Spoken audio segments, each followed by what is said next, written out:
All right, hello everyone, and peace of Christ to all of you. Before we start today, let us be clear that for those who chat, you are welcome to chat and to say whatever you wish, but any aggressive, hateful, or violent words or language is going to cause you to be banned from my channel. We are not here to call Muslim names. If somebody says something silly, say to him, you are silly. But there's no need to be stupid. And I hope that the Muslim, they will follow the same advice because we will treat everybody equally. So just please take a note. Otherwise, everybody is welcome, and feel free to share your thought and your ideas. If we search in the internet, we find that there's thousands and thousands of videos about who is Allah. Who is Allah? But not a single one of them can tell us anything about Allah. Nothing. You can watch them, all of them. They will say to you, Allah is the creator. But Allah in the Quran, he says he is the best of the creators. So Allah himself, he got you busted, saying that he is not the only creator. Secondly, Allah the creator, but there is no witnesses of any creation he did.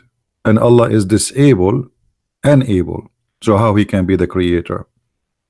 Allah the creator, but you do not know how the baby is created correctly. He thinks that the women have a sperm coming from her ribs and the man have a sperm coming from the backbone. Allah is the creator who he think that the sperm transform into a dead blood. Allah is the creator, but he think that he placed mountains in the top of the earth. Allah is the creator, but he do not remember which one he created first. In one chapter he says the mountains, the earth, the water, the grass, the trees. Other verse he says totally the opposite, the sky, the stars, etc. And then at the end the earth. So the God of Islam is a collection of guessing information. No witnesses, no proof whatsoever. And I would like to welcome any Muslim to give me a call immediately if he think he can prove to us that Allah is exist and he is real, and which will make Muhammad and Islam to be a real religion too. If there is any Muslim, he feel like he can call me, please feel free, only Muslims, no Christians. Give us your ID in Skype, if you don't mind to be live in YouTube. And this is the whole point, actually. We want people to hear your voice so you can explain to them, who is this God Allah? What is this God Allah? Look, tons of videos, but none of them is really. They don't know. Actually, Muslims do not even know what the word Allah mean. You believe it? Have you ever heard of a religion? The followers of this religion, they don't know what the name of their God mean. They don't know. Thousands and thousands of videos. Or what they say to you, Allah is the creator. Nice to meet you, creator. Muhammad himself, he have no proofs, he have no witnesses. As an example, Muhammad, he claimed that he went to the seventh heaven. Seven heaven, they have to be seven. There is seven heaven and seven earth. Until now we could not find neither the seven earth or the seven heaven. So Muhammad, he went to the seven heaven. How he went? Even the Quran never mentioned that. Do you believe it? I mean, this book is a very funny book. Tons of stories about Muhammad went to the heaven. An angel, he took him and he fly in the top of a donkey who have no wings. It was a sexy donkey and it was very white, because there is no one can enter heaven in Islam unless it's very white, including the donkeys. If you go in chapter 17, verse number 1, this is the chapter of Al-Isra. It says that Allah, he sent or he took his servant at night to the sacred mosque. Okay, where is the trip to the heaven?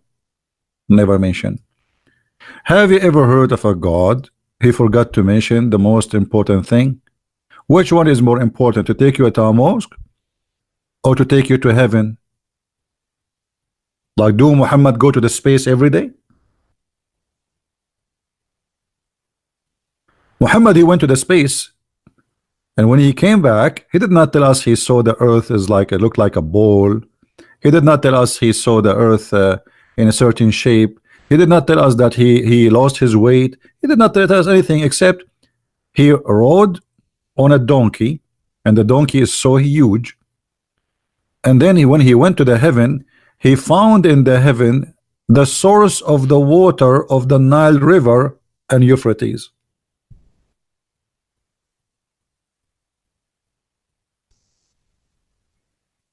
I mean, how in the world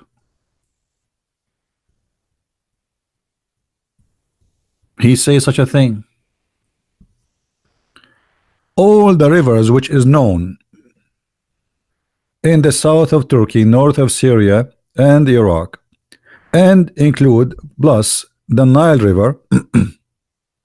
Muhammad, he claimed that when he went to the heaven, which is in the seventh sky, he found that those rivers are coming from there. Isn't it this is enough to prove to us that Muhammad is a liar and he is not telling the truth? Imagine I say to you, okay, I am Allah, worship me. What is the proof of Christian Prince that you are Allah? Okay, I will say to you, I am the one who created the whole world. Oh, you say to me, I don't believe you. Prove it. I said to you, I will send you a guy, his name is Muhammad, and he will tell you that. Hey Muhammad, I will take you to heaven, and now I will show you heaven. I took Muhammad to heaven, and then he in the heaven, he discovered where the Nile River is coming from.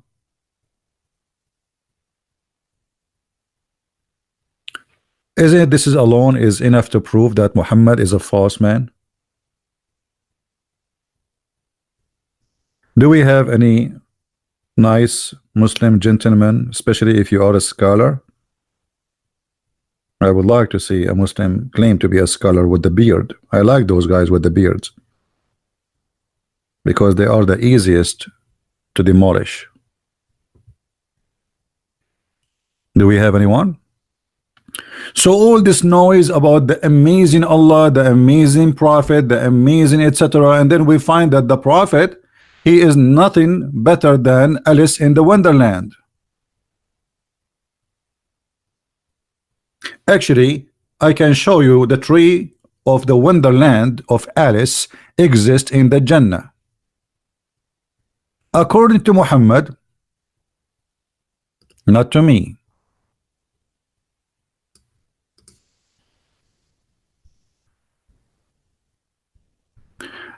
There is a tree in the heaven which is so huge, and Muhammad, he came from underneath of that tree, which means when you go fly with the angel of Allah, the airport is the roots of that tree, exactly as what happened in Alice in the Wonderland.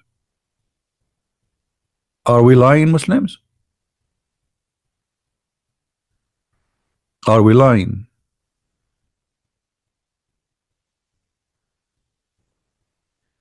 When the messenger of Allah reached Sidrat al-Muntaha, he said, terminates everything that is scanned from earth and everything that is scanned from above. So there Allah gave him 3, which he did not give to any prophet. He made 5 prayer, which is obligatory upon him. He gave him the last verses of Surah Al-Baqarah. Hey Muhammad, I want to give you this verse from the Surah Al-Baqarah. Take it with you. Okay, what do you mean he gave him the last verse of chapter Al-Baqarah? There was no chapter of Al-Baqarah anyway. There is nothing called chapter of Al-Baqarah. Quran was not a chapter. This is long time after there's a chapters came to exist. And then he okay, hold on, guys, hold on. Why we don't go and see what is the last verse in the chapter of Al-Baqarah? Shall we? Does it hurt? Because I am interested to see. Allah gave him the last chapter of Al-Baqarah, the last verse, okay, this is Al-Baqarah. I'm going to see the last verse. Let us see why this verse is important. No one soul doth Allah place a burden greater than it can bear. It gets very good that it earn and it suffer. Every ill that it earn, our Lord condemn, blah blah blah blah. You can read the whole. But what? So why he gave him this verse? What does verse mean? If a Muslim want to say to me, Allah he gave Muhammad 5 prayer, that's a false thing. Muhammad he did not receive 5 prayer. It was Musa who asked for discount. Allah gave Muhammad 50 prayer. Shall we see it? And it was the Jewish Musa, businessman. He's a Jew. We know how to calculate, not like Muhammad.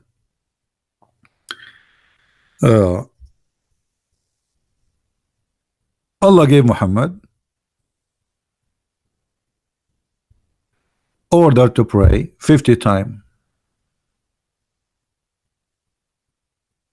And this is a story in the front of you. When Allah messenger he went, and by the way we do not know how he gave it to him because Muhammad did not talk to Allah.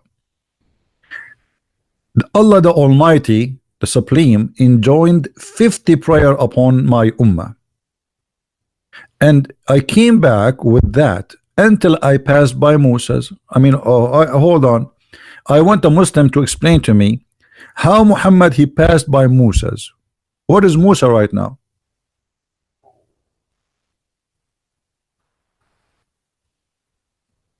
Muslims, where is Musa right now? According to Muhammad, Moses is dead. Adam is dead. Actually, Muhammad, he will be the first one to be resurrected in the judgment day, which means they are not resurrected yet. The only one is alive in heaven now is Isa, which is supposedly Jesus. So Muhammad, he met Moses how? Not only he met with Moses, he is talking to Moses. Was Moses a real Moses?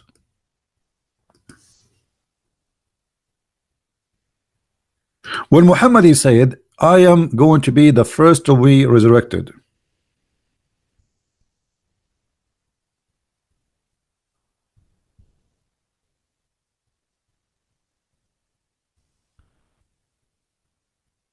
let us see if we can find the hadith in English.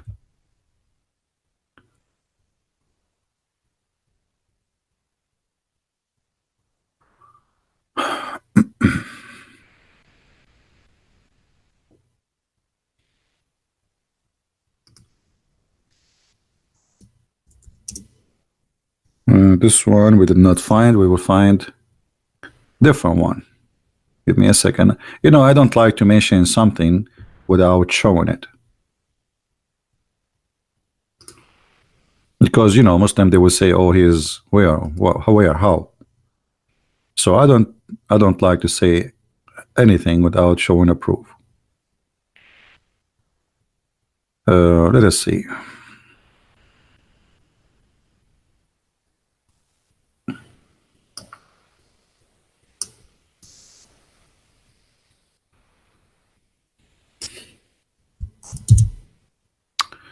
Read carefully with me, please.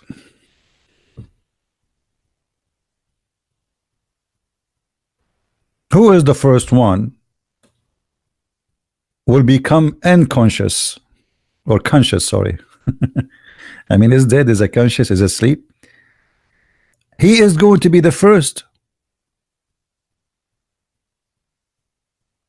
And look how silly this is statement. Anyone notice what the mistake of what the silly mistake Muhammad he just made in this story?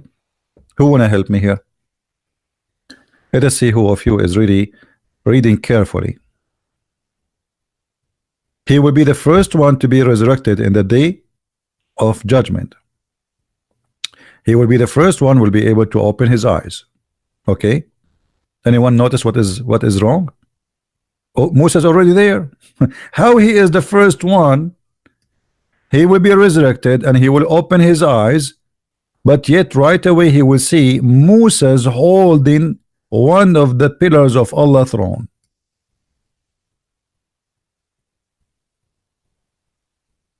Imagine I say to you, I am the first one to be resurrected, and when I open my eyes, I see Moses holding the pillars of Allah's throne.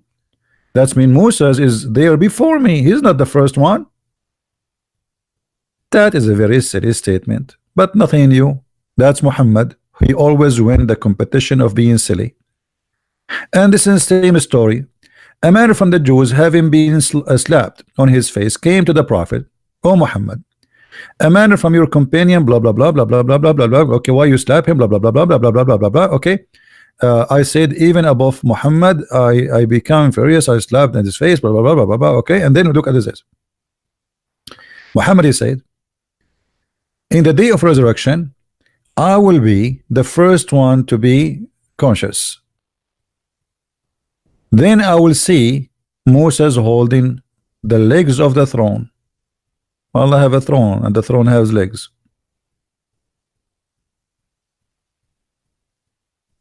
I will not know whether he has come to his sense before me, or that shock had been received at mountain. What is that? You just said, you just confirmed that I will be the first. Do you see it, Muslims?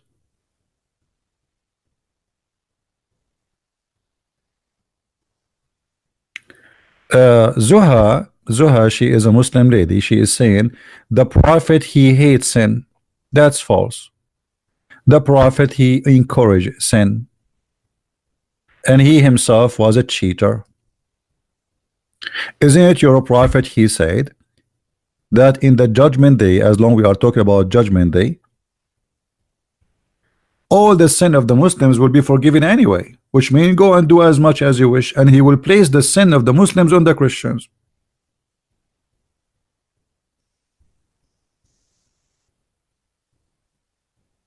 Are you there, Mrs. Zuha? Are you there?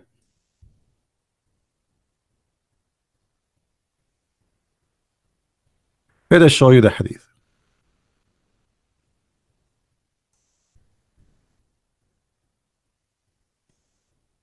A person who says such a statement, obviously he is encouraging sin, because he's saying to you, even if you have a mountain of sin, read carefully, guys. Is that me saying that? This is Sahih. They cannot say this is Sahih Muslim, Sahih Ibn Majah. All of this is Sahih Hadith. They cannot say it's fabricated.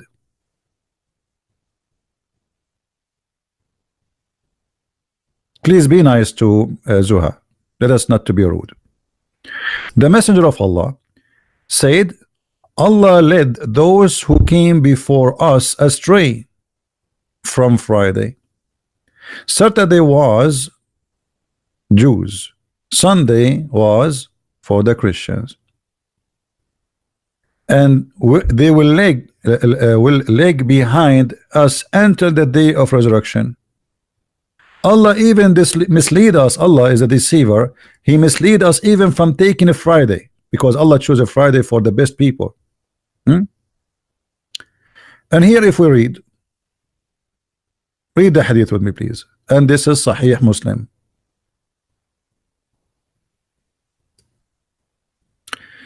Muhammad, he said, not me.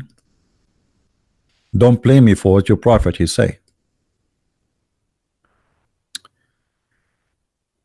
There would come people among the Muslims on the day of resurrection with heavy sins as mountains, and Allah would forgive them, and he would place in their stead the Jews and the Christians.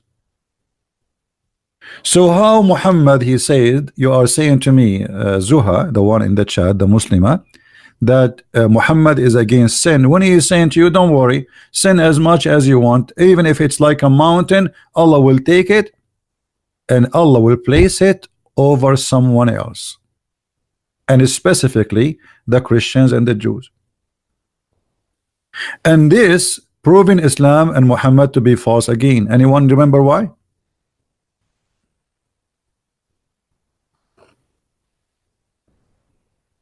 Anyone remember why? Why this statement of Muhammad again proving Muhammad to be false?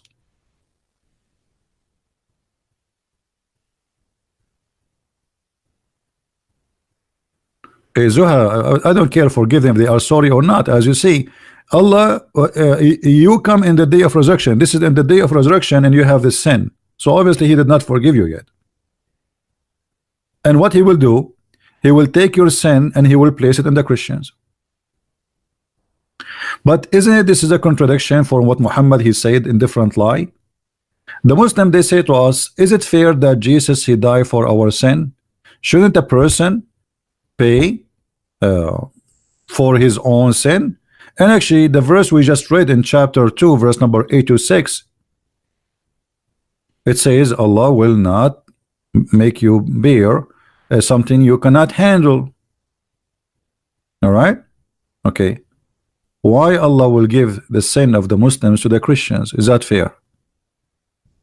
In different verse in the Quran, Muhammad he said the following: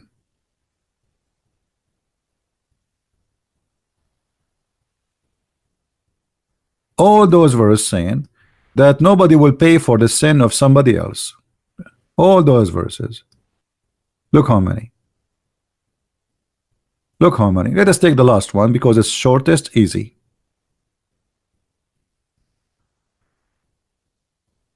Namely, that no barrier of burden can bear burden of another. Nobody can bear the burden of other. And this is again a contradiction for this hadith and a contradiction for the Quran in different place. Why? Because Muhammad he claimed that in the day of judgment Allah will allow Muhammad to intercede. So if nobody bear the sin of others, what is intercession? How Muhammad he can intercede? And if nobody will pay for the sin of somebody else, how Allah will place the sin which is like mountains in the top of the Christians? This is why we see that Islam is really a kind of a silly cult. It's not even, it cannot be qualified to be a cult. Usually cults are smart. Cults is made by smart people. Muhammad obviously he is not.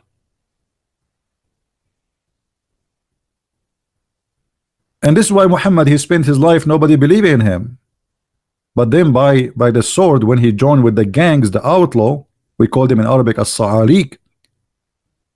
In America today they call them outlaw, or like in the time of the cowboy. The Sa'alik simply are people who they are cast out their tribes for they are ugly in the crimes, which means their tribe they wash their hands from them and say they are not our sons, kill them. Muhammad he joined the Sa'alik, and the Sa'alik are criminals, pirate, and he started doing what Sa'alik do. That's why you see the Muslim they say Ghazwatul Rasul, which means the attack of the Prophet. All the attack of the Prophet, especially in the beginning, was against caravan of people who they are in the road. Have you ever heard of a prophet of God he attacked people traveling?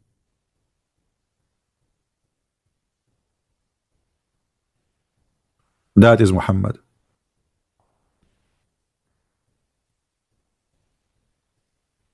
If there is any Muslim would like to call me, if you feel like you can call me and you can prove us wrong, please feel free. You are more than welcome. And please, everybody in the chat, be nice to the Muslims and be kind to them. They are deceived and we are here to help them. Any Muslim have an idea?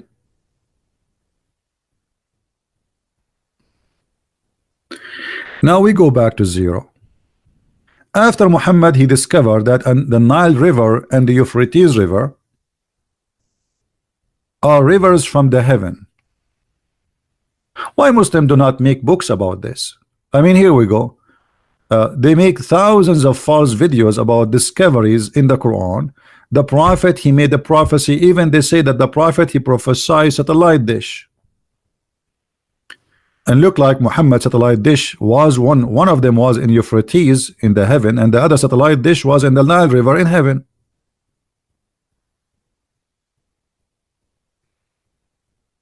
Any Muslim have anything to say?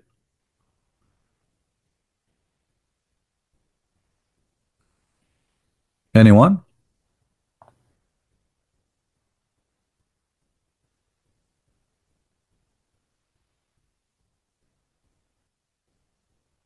Who was a Muslim, he agreed with his prophet that the Nile River and Euphrates River and Jihan and Sihan, which is 4 rivers, one of them in Africa and the rest of the 3 in the south of Turkey, they are coming from heaven.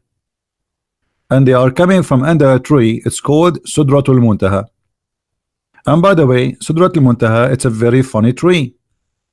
The leaves of it is made of gold, and you can walk underneath of it for 100 years.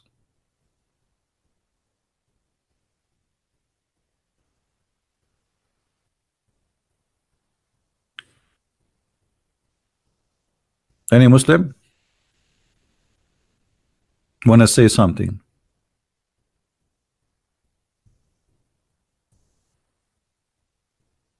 You know, I see that Muslims always proud about being Muslims, but they have no answer for anything. They don't even know what being a Muslim means. All what they know, we say Shahada, and we say Alhamdulillah, Inshallah. And this is why the Middle East is messed up,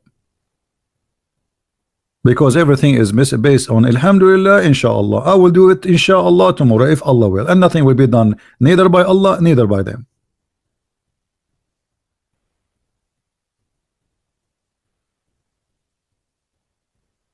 Anyone would like to say anything?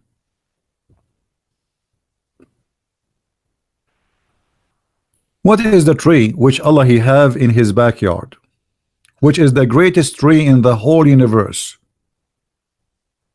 Anyone knows? Who is a Muslim knows?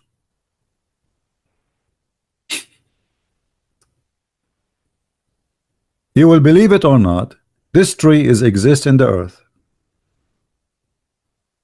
Muhammad, he chose a tree, showing us how shallow he is.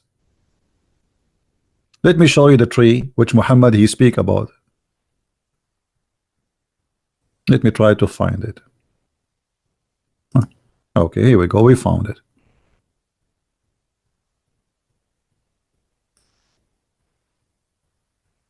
This is the tree Muhammad he spoke about. Muhammad is a desert man. He went to Allah's backyard and he saw this tree in his backyard.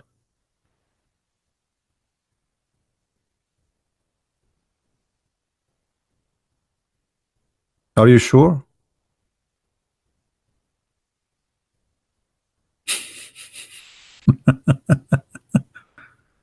What is that?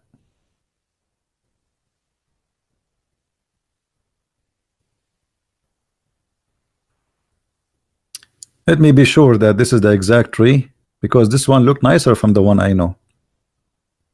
Yeah, actually this is the one, and it goes like, look how it looked like. Those ones are young. This one is older. This is how they look like. This tree in the backyard of Allah, and you can walk underneath of it for 100 years travel under one branch. Is Muhammad saying something truthful? And not only that, everyone, that this tree is the same as the movie, it's called Alice in the Wonderland. Everyone goes up and everyone goes down. He have to come from underneath of the roots of the tree.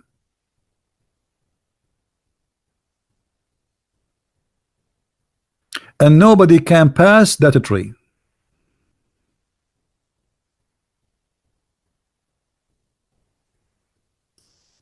Let me see if I can find you some hadith so we can read about this amazing fiction story Muhammad is coming with. No, hold on.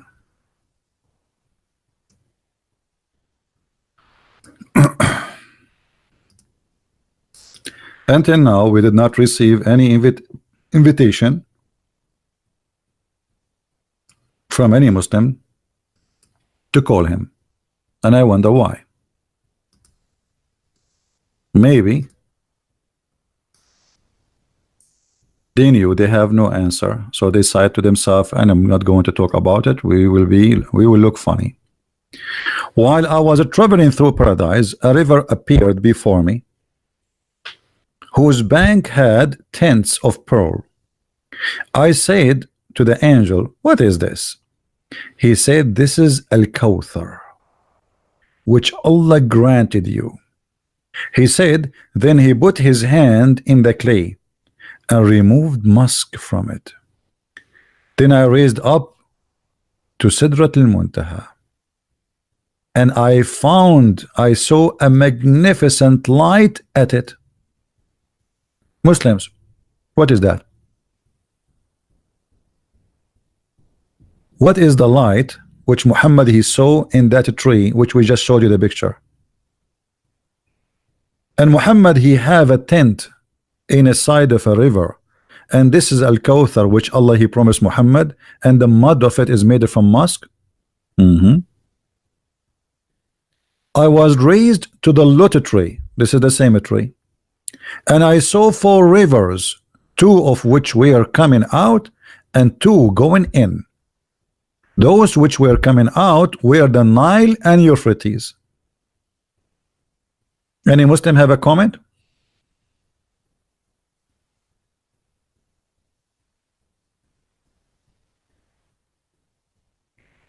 Any Muslim has a comment? Either you say that the prophet is being truthful and they are really coming from the from that tree, the rivers of Nile and the river of Euphrates, or you say obviously Muhammad is lying.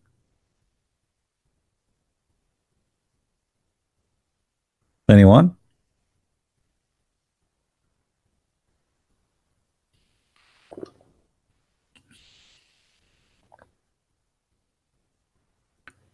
Can I call you in Skype? Hassan? Yeah, sure, Hassan. You are a Muslim, right? Yeah, you are a Muslim. I remember. Are you in Skype already, Hassan? Now? Okay. Is your account is Hassan R? It's the same, right? Okay.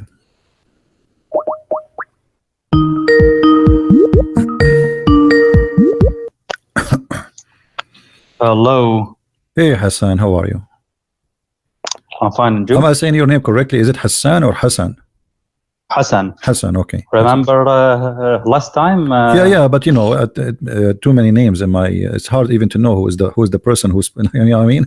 It's impossible. Yeah. Anyway, last time. What do you think about this? I was with the Shia guys. Yeah. What do you think about this, Hassan? About the discovery of Muhammad, he found a river of Nile and Euphrates coming from the tree in the heaven of Allah, in the 7th heaven.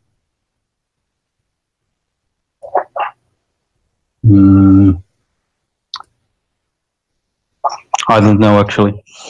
Where do you think the Nile River is coming from?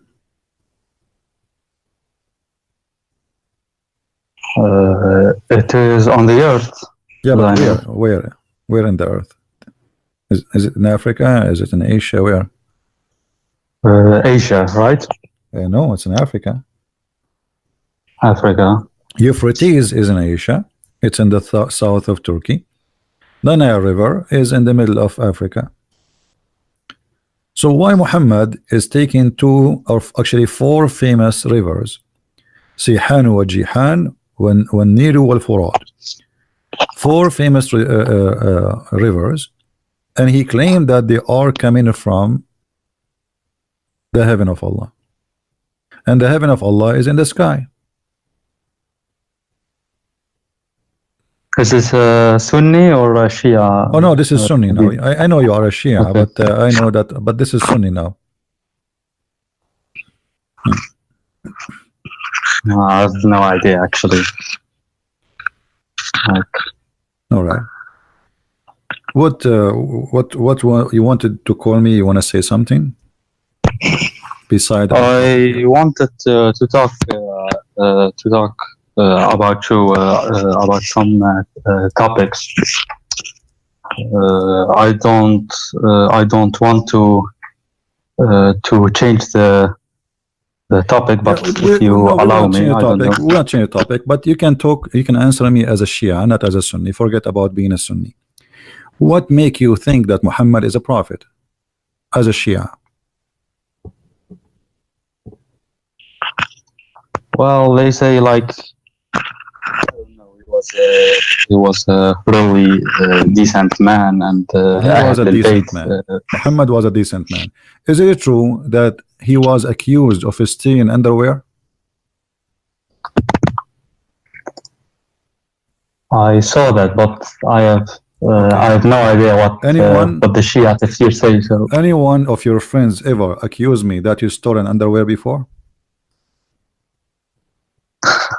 No. It's funny, right? I'm not being rude to you, but I'm just having a conversation to show you how bad this is.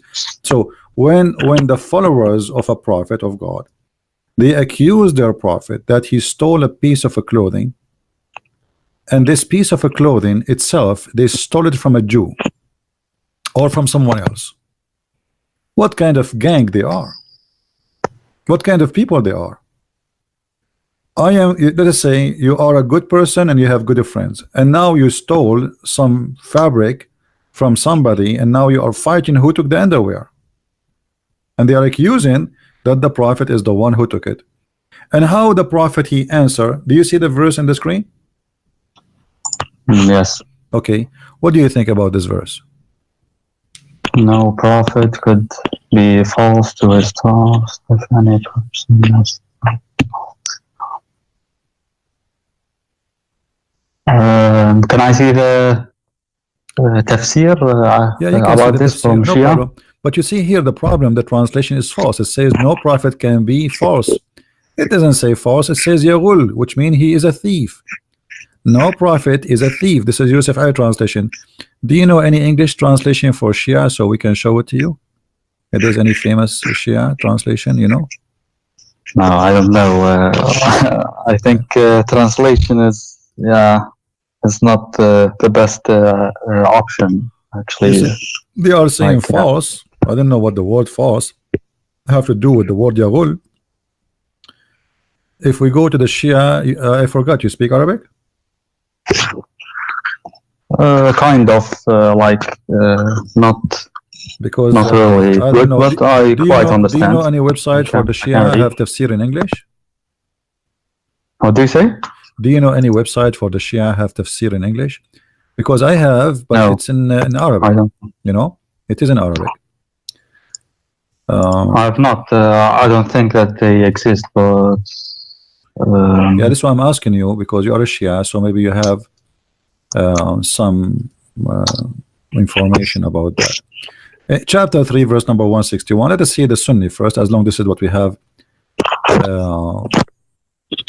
Those things actually, neither the Shia or the Sunni, they really don't have a disagreement about those things. Let us see what is the reason or what is behind of this story. I'm looking now for Shia tafsir at the same time. Read carefully with me. This is Tafsir al-Jalalain. When some red velvet cloth went missing in the day of Badr, it's a theft. Some of the people, which mean the Muslims, began to say, perhaps the prophet took it. In the following, the verse was revealed. It's not for the prophet to be a fraud, Yaghul, a thief. You see in the translation how they fool us? They say it's not for a prophet to be false. But this is not about false. This is about being a thief. It says it's not for a prophet to be a thief. And then, okay, how Muhammad he proved that he is not the one he stole it? By giving a verse saying Allah said it's not me who stole it. Shouldn't Allah tell us who is the one who took it? What do you think, Hassan? If Allah is God, If Allah is God, shouldn't he knew who is the one who stole the underwear? Yes. Okay, so what the point of saying Muhammad is not the one who took it, but yet he will not tell us who is the one who took it?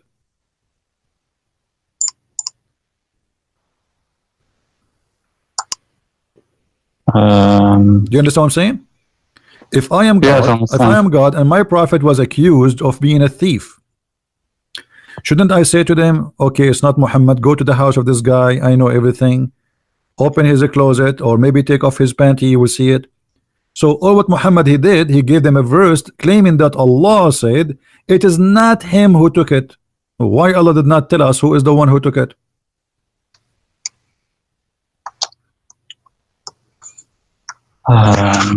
Imagine in the court, imagine we have a court and somebody was accused of stealing some lingerie from Victoria's Secret, and in the court the guy he said, I will give you a verse from Allah saying it is not me who took it.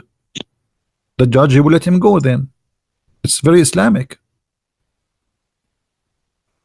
So the only proof Muhammad he have that he is not him who stole the underwear, that he give them a verse claiming that Allah told him that.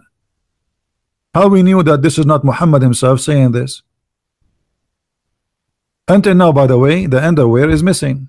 If anyone have an idea, please call the FBI of Saudi Arabia, because it is really a big case. Even Allah he could not find out. Even he called Colombo, you know, Detective Colombo, Sherlock Holmes, and they could not find the underwear. I mean, look how silly this verse is. People accuse you of a theft, you say to them, Allah said to me it's not you. What about you tell us who took it?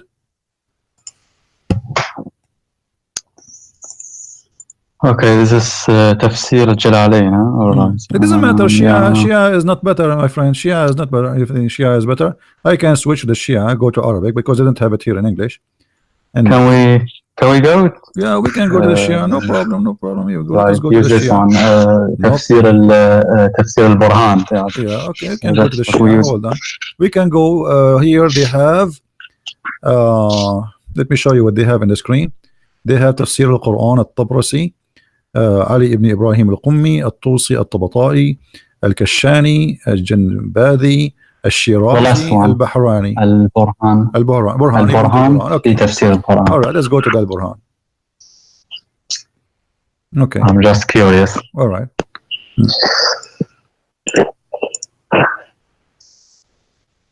Read carefully. You know what? I'm going to take the page and I will open it in Google, so we can click one click and do the translation. It says the same exactly as we saw in the Sunni.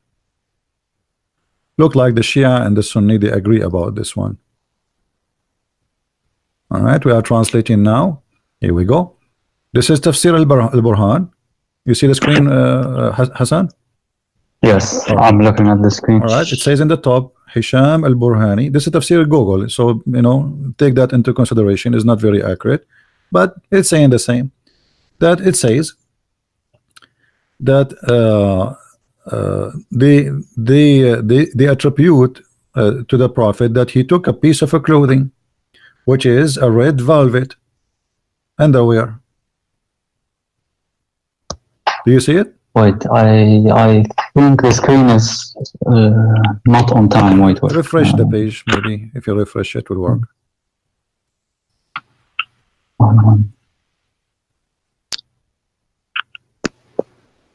Yes, red velvet. Okay. Platter. I don't know what it means. So it's the same. You know, they accuse him that he took a piece of a clothing, and Allah he gave him this verse saying to them, he did not take it. Thank you very much. So what do you think about this madness? Muhammad is a prophet of God. Sorry, I'm losing my voice. Take it easy. I'm losing my voice. Talking too much, too many people. You know, he is a prophet, and then Allah he sent him a verse to prove that he is a decent man. By what? By telling them it's not Muhammad who took it. So how we can take this as a... And actually here you will see clearly that they're accusing him to be Yaghul. Yaghul is a thief, and he's a fraud. I mean, how? But wait, did it mention who the thief was in No. the Shia tafsir? Like, No, I didn't. no. There's nowhere it mention anything. Where? Nothing. No, there's nothing. It shows. You know, there's nothing in the whole tafsir of the Shia. I don't know. I never. If you know something, let me know. No, I don't know. I just because you see quickly, like it was a glance. How the Shia even will come to tell us who is the one who took it, if nowhere it says who is the one who took it. And as you see, Allah Himself He did not say. So here you notice that Muhammad was accused by his followers, but here you notice something very important, Hassan. If you have a very good people, quality people around you, are they going to accuse you really of stealing clothes, and you are their prophet? What do you think? What kind of a gang Muhammad he have with him, to the point they accuse their prophet and leader that he is a thief? What do you think? Actually, that's strange, but you know, maybe it is possible if they are not decent and they want, like, they're not being honest. Okay, I mean, people can do. They are not decent. Horrible things. Okay, why the companion of the prophet are not decent? If the companion, the first to believe in him, they are a bunch of thieves and gang.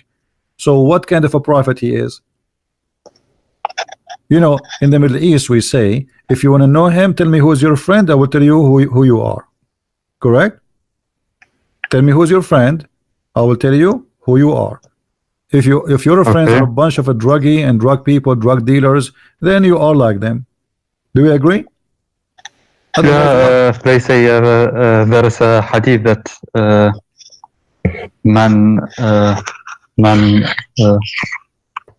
من عاشر قوما 40 يوم. He's from them. You're right. فأصبح منهم. As I can remember, like something like that. Yeah, like he became one of them. If he, for 40 days. Yeah, he became he became one of them. Okay, so Muhammad is working with people who they are gang, obviously, and they themselves accusing him to be a fraud. So what was the relationship between Muhammad and his companion then? Business, as you see.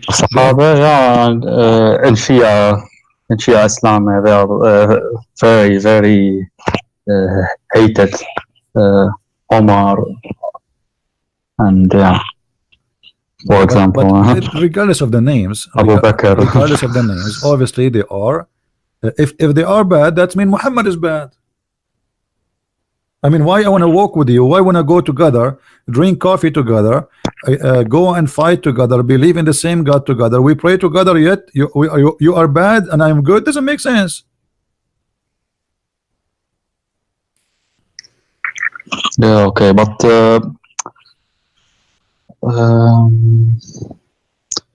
like were they good according to the Shia?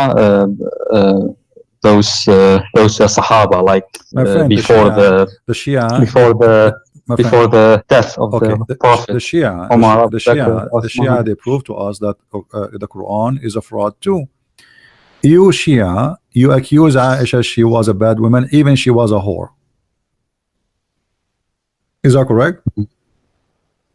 Oh, yeah, I don't know, but Shia, can go. She's very much hated. No. You can go right now and search in YouTube. You will see your scholars, they are talking about the hadith about Aisha. They call it Sahibatul Jirar al-Khudr. I'm just copying how the Shia they talk. يقول الحديث أن عائشة قد زينت جارية وطافت بها لكي تصطاد شبابا من قريش.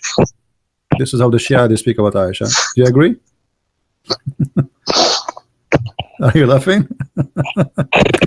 Aisha, guys, she decorated a slave girl so she can hunt young men from Quraysh. She want to sleep with them. This is what the Shia says. And by the way, this hadith is a Sunni hadith too. So you agree and you said that the Shia says that Aisha, the wife of Muhammad, is a bad woman, right? Yes. Okay. But isn't it the Quran says the bad women, Allah will make them marry bad men? Yes, last time you showed me that. So, yeah. So Yes, I remember that. That means Muhammad is a bad man. If Allah will make bad men marry bad women, good women marry good men, and Aisha and Hafsa and many of his wives, they are nothing but bad women. So how this verse will work? Let me see again. Okay. And again, by the way, the translation here is very false. Like here, translation says bad women deserve bad men, and bad men are for bad women. The fact doesn't say that. It says الخبيثات للخبيثين والطيبات للطيبين. So Allah made a destiny that for the good women, good man, and for the good man, good women, and for the bad man, bad women, and for the bad women, bad man. It's a destiny. So how Muhammad he did marry a bad woman? She was maybe good back then. I don't know. Maybe. Yeah. Well, if there's nothing it's called was and it became something else, Allah he knew the future. But in Shia Islam, we believe that there's something called قانون البداء, that the future can be changed. Like it is not written like the Sunni. No. You have you heard about that? Yeah. No. Al-Bada, something. Yeah. Something like that. Al-Qadar. The name of Al-Qadar alone is enough to prove that you cannot change it. The Qadar will change by Allah, not by you, which means you do something and Allah wants something, and what Allah wants is going to happen, not what you want. Okay, but yeah, I don't know. Yeah, قانون البداء. You know that, right? Yeah, but still, what is that then? What? قانون البداء. I think. You mean البداء or البلاء? What? Sorry. I'm trying to understand what you are saying. البلاء or البداء? بداء. البداء. With dal, yes. البداء. I think you are saying it wrongly. Wait, I will look for it. Wait.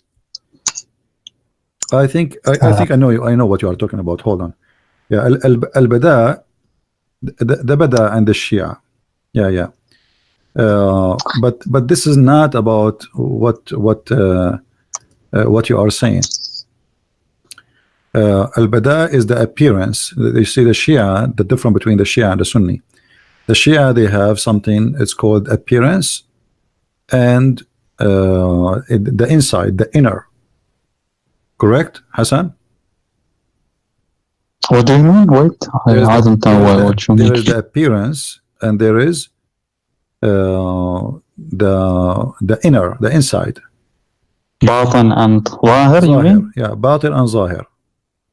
No, but this is something different. Like, wait, there was a hadith in Al-Kafi about the future, that it could be changed. It is not maktub like the it is something is not the Sunni belief. Something is not written, and it can be changed. Al-Bada, like Qanun al-Bada, Ma Bada. There was a hadith, I forgot it. Maybe I can find it. Yeah. Ma Bada. Okay. I forgot the hadith actually. This is from Aqaid al-Imamiyya. Are you the 12? From the 12? 12, yes. From the 12. Ashariya, okay. Yes. Now I know what I'm talking about. So, but yeah, but what you are talking about, that you start something and later you can change what you want to do, right? Yeah, like it is maktub, but yeah, it still could be changed. Like it is. Who is It is going, not but who is a the one who real will change destiny. it? Like Who is the one who will change it? me, depending on my deeds, not like that. God created me with a Okay, let me ask you. destiny, and then when Al-Hassan and when the children of Ali they've been slaughtered, is that because they changed or because Allah destiny was for them to be killed?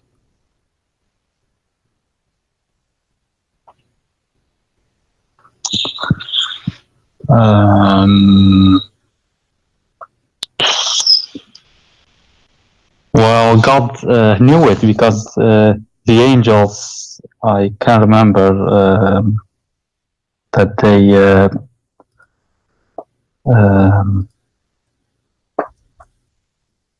how do you say that in English?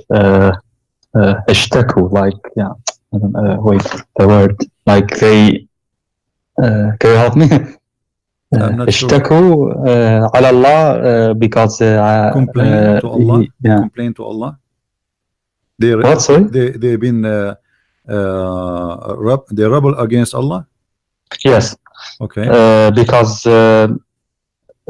God will create Adam, and then from Adam will bad people come and they will kill Al-Hussein. Yeah, so they knew it. That's what I know. Like, okay, in the beginning, before Adam's creation. Okay, I want you to go with me. They rebelled. So right. yeah, based on that, I'm now thinking. No. I want to show you something how silly the Quran is. Chapter 6 verse 148. Check chapter 6 verse number 148. Allah saying, the idolaters, those who worship idols, they say, if Allah, not if God. I mean, this translation is stupid. Let me try and change it. I don't know why he used the word God instead of Allah, because Allah isn't it the same? No, Allah is a name. You cannot say you place it with the word God in translation. So those who take partner with Allah will say, if Allah had wished. Because if you say if God, we do not know what God is talking about, right? And this is not what the Quran is saying. The Quran is saying, Law Sha Allah. So they name the God, correct? You know what I mean? Law Sha Allah. Yeah. If he wants. As long it says Law Sha Allah, we cannot replace the word Sha Allah with if God want. You have to give the name, because they named him here. It's Allah. It's not the word God. So look, the Quran is saying, as you just said, that you can change, right? You can change, but here Allah is refuting them, and he agree with you somehow. Look what he says. Those who give partner with Allah, they will say, if Allah had wished, we should not have given partners to him, nor would our fathers.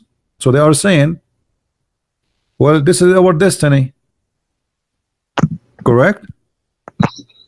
If Allah willed. Do you agree? They are saying, not Allah.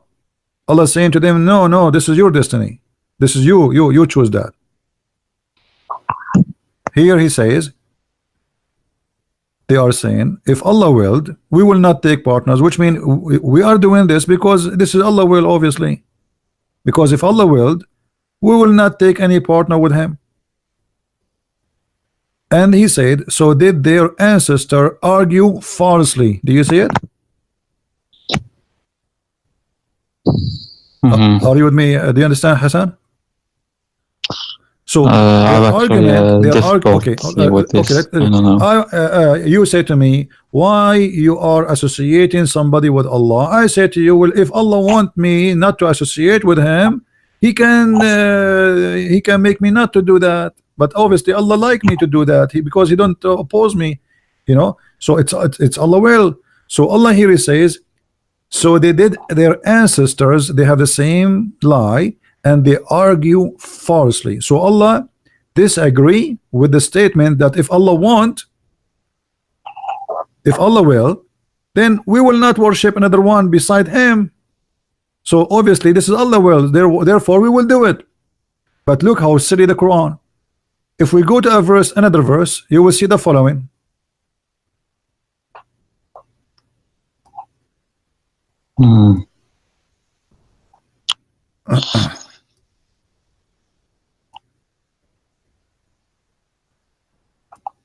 I will show you verses after verses.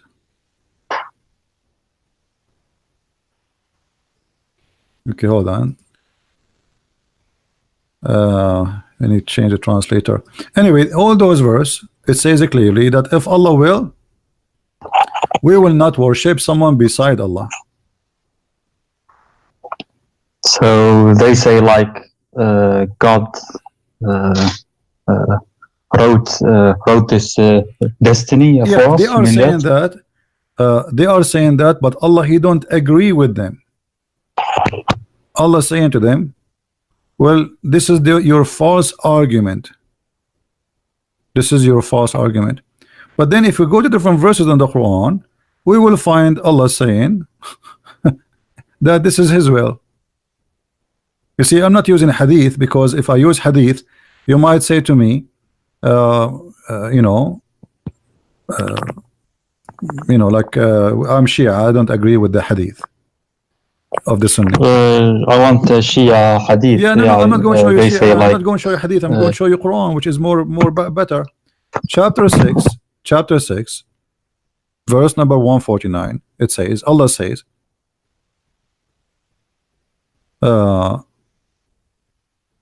verse number 148, it says, the idolater says, if God had so willed, we would not have associated other with Him. But this is their this is a fabrication argument. But the verse after it says, Allah said to them, say, to God belong all the consumment. Argument. Had He will, He would surely have guided you, all of you, or right.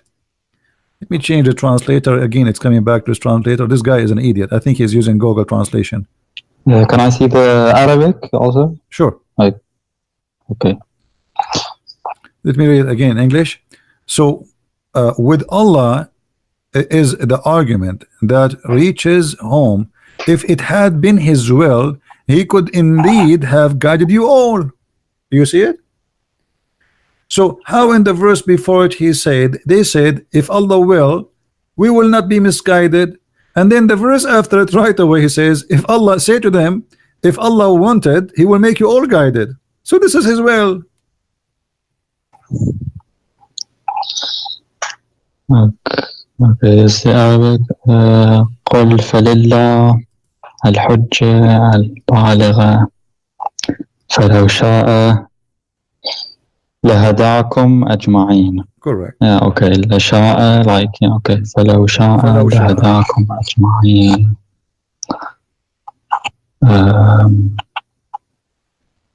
Can I see the tafsir of this ayah? You can, but I mean this is very easy. I mean, if Allah wants, He will guide you all. Even this one need a tafsir. If Allah no, I'm just curious. They say like it's the same. You may never. Yeah, it's the same. If Allah wants, He will guide you. Your own tafsir. Okay. So if Allah wants, He will guide you all. Which mean what? If Allah wants, will guide you all. It's mean Allah don't want to guide you all. Isn't it obvious? Yeah, I agree. There are many verses. Okay. One says, if we go to a different verse in the Quran, فزادهم الله مرضا. Thank you. Yeah. He increased the disease in their hearts, and right. Let me think. Chapter 6, verse 117. It says, "Your Lord, who knows, He knows who is going to go astray, and who is going to be in guidance." Correct? What is that? It says, "Your Lord knows who is going to go astray." Actually, the translation is false. Yudil, it's meant to deceive. Who is going to be deceived, and who is the one to be guided? Inna rabbuka huwa a'lamu man yudil an sabilihi wa huwa a'lamu bil muhtadin. So it is Allah who knows who is going to be deceived and the one who will be guided. Okay, you said to me that you can change And in order to say you can change your destiny, then you should not, nobody should know, because it's a free will, have to do with you only, because you can change it anytime. But still, God knows everything, including the future, right? If you knew everything, that's mean he knew what you will do, and that's mean you know it is there already. You change nothing. You think you change, but the fact you did not change anything. Okay? You change nothing. God knows everything, so yeah. No, okay, hold on. Chapter 13, verse number 27. It says, وَيَقُولُ الَّذِينَ كَفَرُوا لَوْلَا أَنزَلَ اللَّهُ عَلَيْهِ آيَةٌ مِّن رَبِّهِ قُلْ إِنَّ اللَّهَ يُضِلُّ مَنْ يَشَاءُ وَيَهْدِي إِلَيْهِ مَنْ أَنَابَ. Look at this joke. The unbeliever says, why not, why is not a sign sent down from his Lord? I mean, this is a very normal question, right? You claim to be a prophet, and we have the right to ask you, if you are a prophet, how come you don't have any miracles? Allah he answer, and look how funny the answer says, Allah he deceive whoever he want, and he guide whoever he want. What kind of God he is? The Muslim, they falsely translate the word deceive by saying he leave to astray whom he will. How he can leave him astray? The word in Arabic yudil. Yudil mean you deceive. So Allah will lead you astray by deceiving you, and he will do that whoever he will, and he will guide whoever he will. Okay, so you are saying to me I can change, but Allah is the one who deceive who he want, and he guide who he want. So in order to be changed, to go to heaven or to go to earth, do you have the freedom based on this verse, Hassan? Because the change you will do either will take you to heaven. Wait, let me think.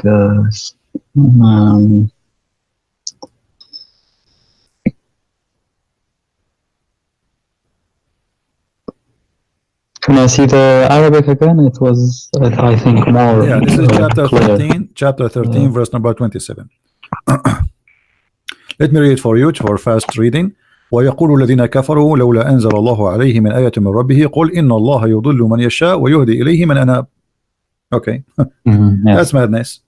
So all what they said to you as a Shia that you can change is a fabrication, because in order to change, you have to delete this verse, and there's many other verses. Here it says it is Allah who deceive whoever he want, and Allah he guide whoever he want. So in order for you to change destiny for bad or good, like to go to hell or to go to heaven, then you have to have a freedom. But here it says clearly that it is him who guide, no one else, and he is the one who misguide, no one else. Do we agree? Yes, يضل من يشاء ويهدي إليه. Okay. So in order to be, let us say you are a person who is doing bad deeds, and you want to change that. Based on this verse, in order to be guided, it's Allah he have to have the will to guide you, because he is the one who will guide you, not you by yourself. You will be guided. So you don't have a free will. We go to different hadith. Actually, verse. There's tons of them. Read this one with me. If Allah so willed, he could make you all one people, but he leaves deceiving. You see the word here is strain. It's a false, but strain it's the same as deceive. I think it close. Wait. If Allah so willed.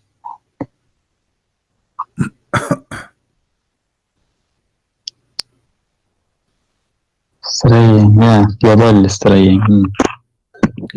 So what do you see here? If Allah want, he will make us, all of us Muslims, correct? Or all of us Christians, all of us Hindus, or all of us kuffar.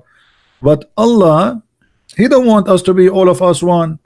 It is the will of Allah. He is the one who decide who is going to be believer and who is the one to be not disbeliever. So what's the point of this religion? Why I will go to hell if he is the one who decides I will not believe?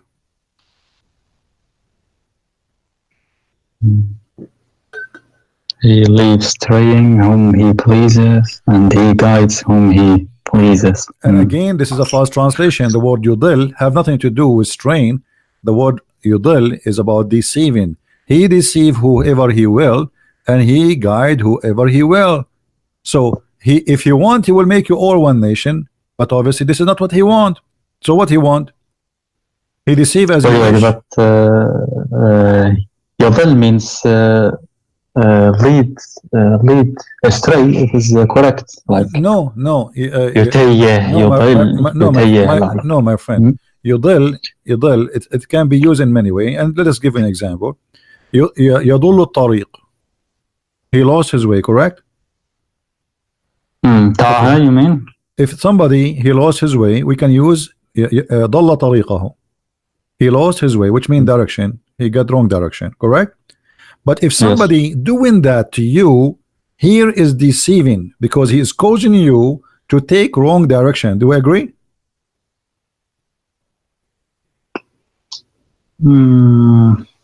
Okay, you want to go in the highway to go to Washington DC, and you ask me where to go from.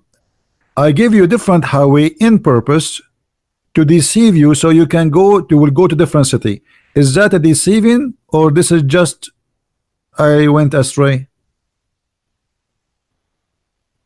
You can say it is deceiving. Okay, it is deceiving. Yeah, it is. So I am leading you astray. Yeah, both are them. Yeah, but no, he leaves you astray, which means maybe you yourself you didn't, like, okay, he did not reach out to you to guide you. No, this is not the case. It says in Arabic, yudil. It's an act he did to make you astray, not something happened. You are astray, and he let you there.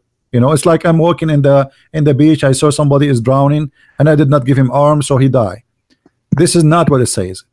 He lead you to your death by deceiving you. All right. So Allah here showing us again how stupid this religion is, because if Allah, he is the one who guide who he want, misguide who he wants. So why I will go to hell or I will go to heaven? What I did? Nothing. Chapter 16, verse number 37. Read this one. This one is even more horrible. I will show it to you in Arabic first, and we'll show it to people in English. إن تحرض على هداهم فإن الله لا يهدي من يضل وما لهم من ناصرين. What the heck? If you try, I don't see this. Wait. Okay.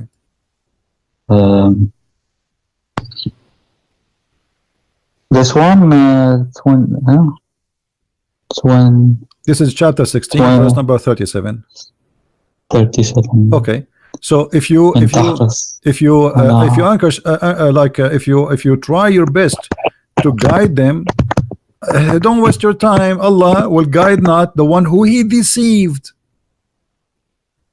and those who he deceived, nobody can help them. And this is the Muslim translation. Do you see it? So how that can be possible?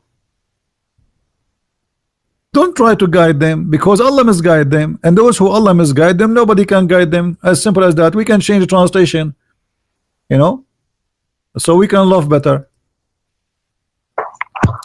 Even though, O you Muhammad, translation of Biktal, desires their right guidance, still Allah assuredly will not guide him who misleadeth. Allah will not guide who he misleads. Who is the one who mislead the guy? Allah. You're laughing?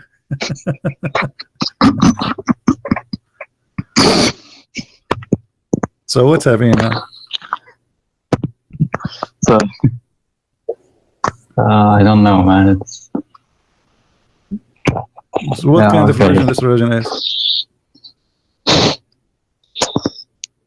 What do they say then? That I don't know. They say in Shia that I thought that was indeed stupid to think that it is literally written. So they told me in Shia that's not the case. So Yeah, well, this is the Quran. I mean, they can't even. Okay, this is Quran. Yeah, I agree. They This is can't Quran. So I'm play thinking like, games with it, you know. Obviously, but they are playing games. They are, you know, and most of people they don't study carefully. All right, and you know, a book full of contradiction. All of it is in contradiction. And the same can be found all over, like chapter 35, verse number 8. It's Allah who guide he who he will, and he misguide who he will, deceive who he will. which one again? This 35. This is why my book is called Deception of Allah. Go get my book. 123. Which one? 35, verse number 8. 35. For Allah, he deceive, not astray, whom he wills, and he guide whom he wills. That's it. It's his will to be deceived or to be guided. Okay. And the Quran is full of this.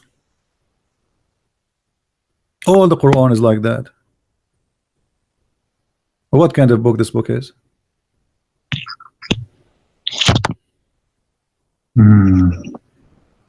And imagine in the Quran in chapter 2 verse number 26, Allah will give you a parable, and then this parable will guide many and will misguide many. What is that? How stupid that is. I will tell you a story, and this story will misguide many and will guide many. Do you see it?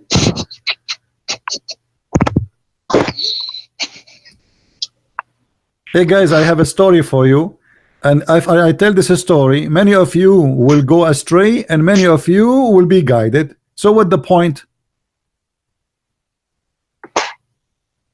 What the point exactly? Are you there, Hassan? Yes, I'm here. Let's look at the Arabic here. In the Arabic, this is Surah which I can chapter 2, look at my computer. Chapter 2, verse number 26. 26. Okay. Let's have a look. إن الله لا يستحي أن يضرب مثل ما بعوضة فما فوقها فأما الذين آمنوا فيعلمون أن الحق من ربهم أما الذين كفروا فيقولون ماذا أراد الله بهذا المضر يضل به كثير ويهدي به كثيرا وما يضل به إلا الفاسقين. But the verse before it says that the one who Allah misguided is misguided by Allah, and now he's saying the one is misguided is the bad one. Oh boy. You know, who is the one who follows shaitan? Hassan. What? Who is the one who follows shaitan? Who is the one who follows shaitan? According to Islam, anyone that is bad. Like, okay. Chapter 7, verse 175. Evil. Yeah, evil, bad people, they follow shaitan only. Chapter 7, 175 says the same. Chapter 15, 42. Chapter 26. Even chapter 26, verse 24, it says that the poetry men, the one who follow them is only the criminals. If you are a poet man and people like you, those who like you, they are a criminal. All right. But now, as you see, the poet people is those who do evil, they follow them. All right. The one who is bad, who follow them. But look, in the Quran says, chapter 15, verse number 42, that from my servant no authority shall thou have except such as put themselves in the wrong and follow thee. Actually, the translation is bad. As such as the criminals, al-ghaween. So Allah saying to the shaitan, no one from my followers can follow you except the criminals. So none of my followers can follow you? Yeah, except the bad ones. Only bad ones will follow shaitan. Shaitan have no authority over the good ones. Correct? So how Shia and Sunni, they say shaitan deceived me.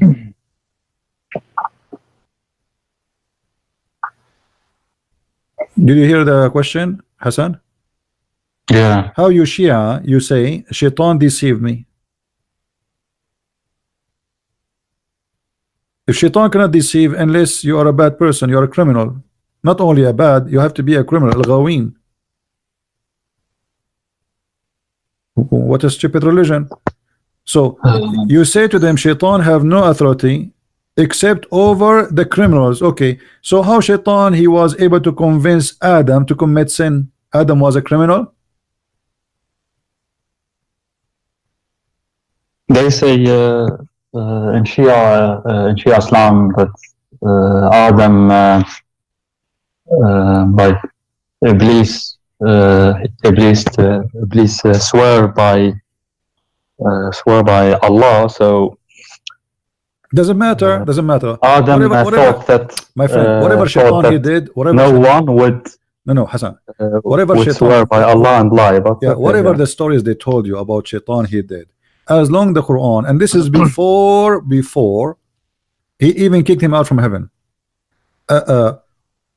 He says, Allah, that you have no authority over my servant except the one who follow thee. In order to practice this, that means Adam he follow thee. No matter how he convince him, he swear, he play jumbo mambo, that will not change he follow the advice of Shaitan. That means Adam himself was a criminal. Right? What about Muhammad? Yeah, okay. I find it so strange, like he's a prophet. Okay. What about Muhammad?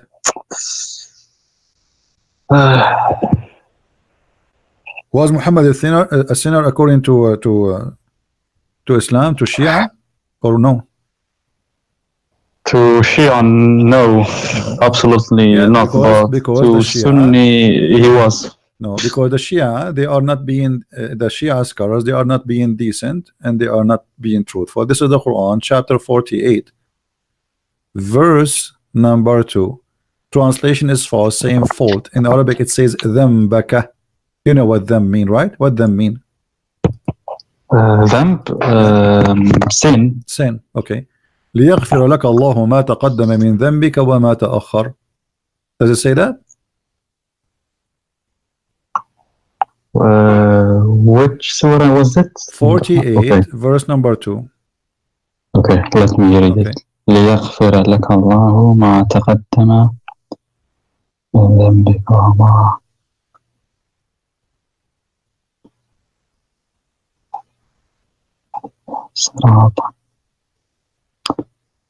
Yes, okay. So to who is he? This is to Muhammad. This is to Muhammad. This is speaking to Muhammad. This is the chapter of Al-Fatah. All of it is about Muhammad. So here we have given thee, Muhammad, a signal of victory, a signal of victory. Okay, that Allah may forgive thee sin that which in the past and which in to come. If the Quran just said that Shaitan have no authority over anyone to make him do what? If Shaitan have authority, what he would do? He will make you commit sin, correct? Do you agree? I don't know, man. Yeah. So Allah says you cannot make my followers do sin unless they follow thee, and they are criminals. So how Muhammad he commit the sin? And not only sin in the past and sin in the future. The Muslims, they have many fabrications saying that the Christians, they used to give a paper, like the Pope, he give a paper to forgive sin if you pay him money. The fact the Quran is the one who's doing that. Your past and your coming sin, open license for sin. But when does he forgive your sin? It doesn't say it, right? It says, my friend, it says forgive your past and your coming sin. And by the way, here there is something very wrong in the verse, and you speak Arabic, you know Arabic. Do you see here it says ليغفر لك الله? Yes. Translation, that may Allah, that Allah may forgive thee. How Allah he say may forgive thee? May? What does that mean? If Allah is the one who will forgive him, and Allah is the one who is talking, so how Allah he say me? Allah will forgive you. I am the one who's talking. And why is saying may? Here you notice that the one who wrote those verses, he forget to switch speaking about Allah from speaking about himself. If Allah is speaking here, he should not say that Allah may forgive thee. You are Allah. You mean Allah is here speaking? So why okay, Allah is speaking, why he will say may Allah? And what do you mean may? You are Allah, you forgive him or not? Okay, okay, I get it. Yeah. I don't know actually. So Hassan, what, you want to stay a Muslim, man?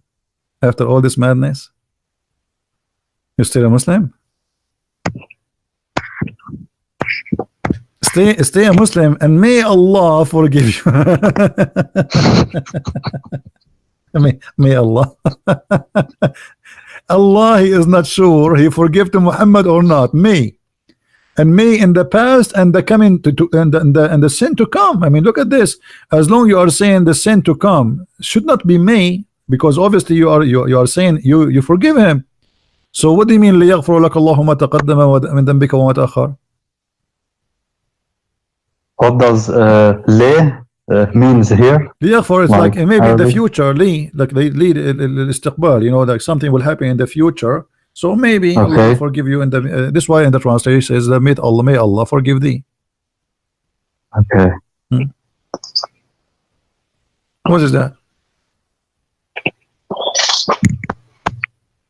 Okay, you know what, Hassan, forget about all of this. Still you are not leaving Islam today. Until now, I can tell you are not, you are hesitating. I want you to help me to keep you as a Muslim.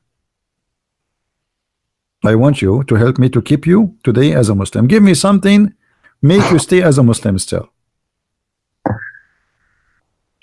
Okay, let me think.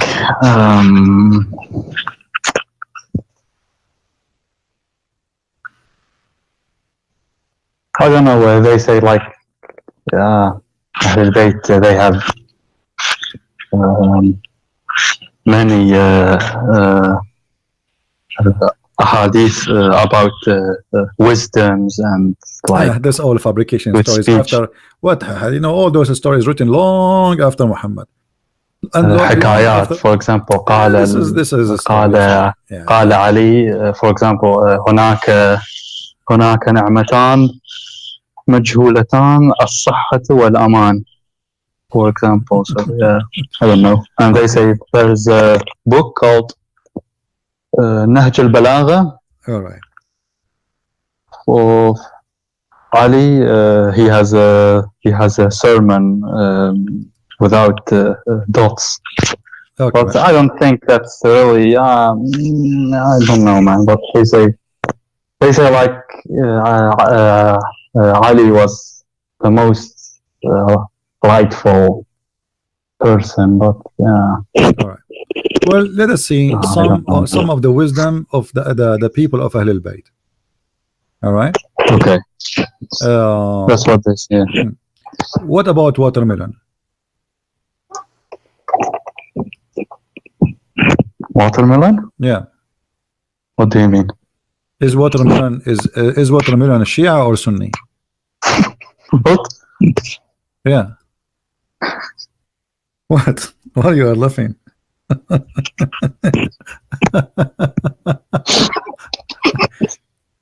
What happened? What do you mean? What do you? I'm asking you. You should answer me. Is watermelon Shia or Sunni? Guys, according to the Shia, watermelon, if she is sweet, she is a Shia, and she is from the one who love Ali and the family of the Prophet. If she is not the watermelon, she is Sunni. What do you say?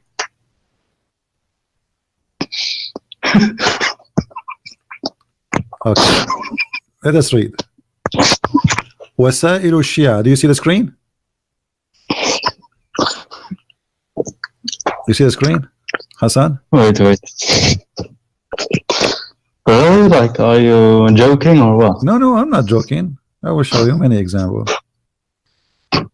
الحر العاملي, volume number 25, page number 178.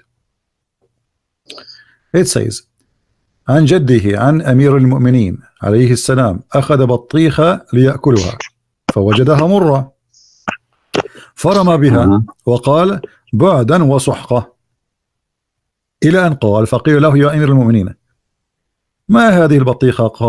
قال رسول الله صلى الله عليه وسلم إن الله أخذ مودتنا على كل حيوان ونبت فما قبل الميثاق كان عذبا طيبا وما لم يقبل الميثاق كان ملحا زعقا. So let us translate. Ali, he took a بطيخة, a watermelon, and he wanted to eat it. Actually, let us click at Google Translation. And then when he started eating it, he found that it is sour. The taste is so bad. So he threw it away and he cursed it. And they said to him, the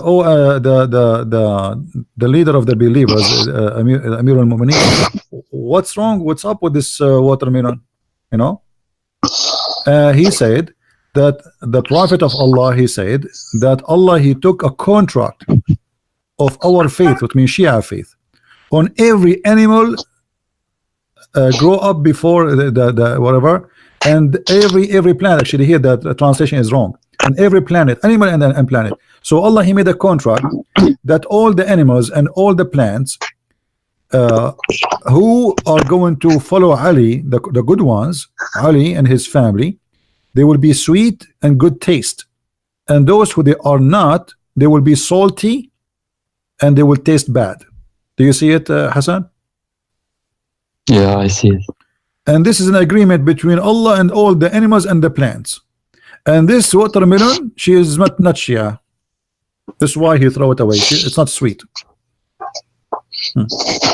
So this is the wisdom they told you about the Shia. What? Okay, I think you had enough. Are you going to stay Shia or what? Did we have enough for today? Never heard this. What do you mean you never heard? Okay. What about if you look at the anus of a woman during you're having sex with your wife, and if you look at her anus, what will happen to you? You will go, your son is going to be blind, and he will be mute and deaf just by looking at your wife bum when you are having sex. The same as if you are talking. All right, if you talk during sex, Allah will make you mute. Allah will make your son mute. And this is explained why some kids are mute, because simply you were talking during the time you are having sex. Let us read together. Al-Book Al-Kafi, and this is your best book. You told me before this is the best book you like, right? Al-Kafi. Al-Kafi, yes. Volume number 5, page number 498. All right, it says, let us go down. All right, what is the most time is hated to have sex in, even if it is lawful, which means with your wife? He says between the sunrise and the sun raised, which means like if the sun is rising and the sun already is in the sky, that time is forbidden. It's haram. And between the sunset until the last light of the sun is gone, it's haram. It's bad. And in the day where the sun have an eclipse and the moon have an eclipse, and in the night where there is like a cold air, sorry, dark wind, like I think this is from the sandstorm, and red wind and yellow wind, which is presenting a dusty storm, cold, hot. In those days you should not have sex. And then he says, All right, let us see.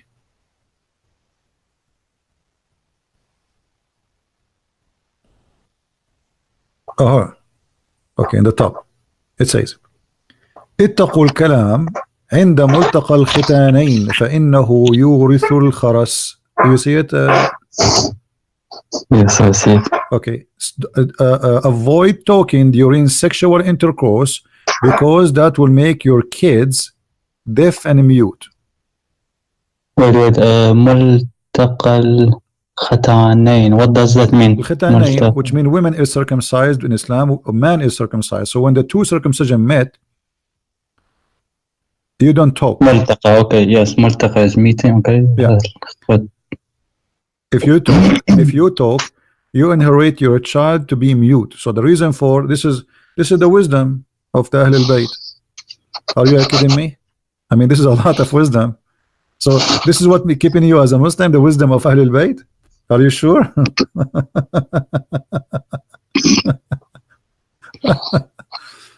I mean, that's a lot of wisdom, man. I mean, that's really good.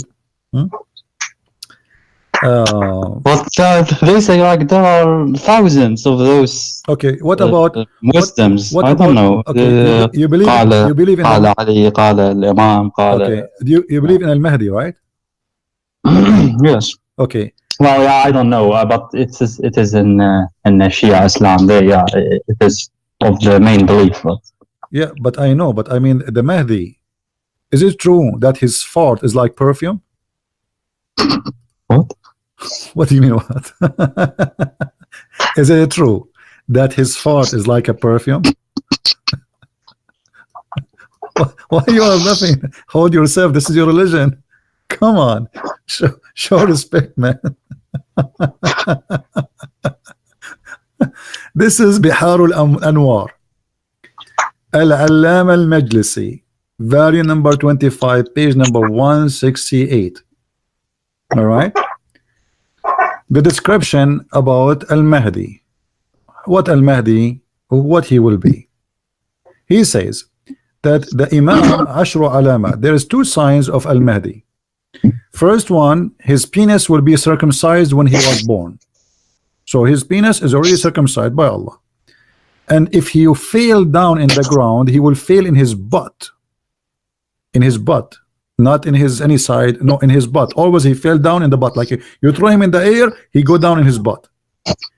And when he fell in his butt, right away he say Ash-Shahada, Ash-Shahadatain. Right away, he fell in his butt, he say La ashhadu la ilaha illallah, no, Ali, okay. And then he never have, or he will never have get dirty from orgasm, which means his orgasm is always pure. And his eyes never sleep. And his his eyes sleep, but his heart never sleep. And he never do yawning, and he never stretch like what stretch his arms, like he never do that, like tired, like no. And then he can see what is in the front and what is behind him in the same time. And his like his the effect is like the musk, and the earth always right away swallow it and make it disappear. What do you say? Let us click on English translation so we can translate the page in English, but I know like a Google translation will not really be too much good, but better than nothing. So there is 10 signs of Al-Mahdi, as you see here, and his eyes, okay, Abu Ja'far, etc. For the 10 signs, he is born with sealed the cleanser. See, the cleanser is circumcised, and if he fall in the ground, he fall in his butt, not his feet. And when he will raise his voice saying the Shahada, he does not. His eyes sleep, but his heart never sleep. He never do yawning, and he never stretch his body. And what else? And then, and translation is really messed up. So what do you say, my friend, about the wisdom of the Ahlul Bayt? I mean, this is too much wisdom, and you are proud about it. So this is what making you stay as a Muslim? I don't know what to say, man. What, you will stay a Muslim or not? I don't know.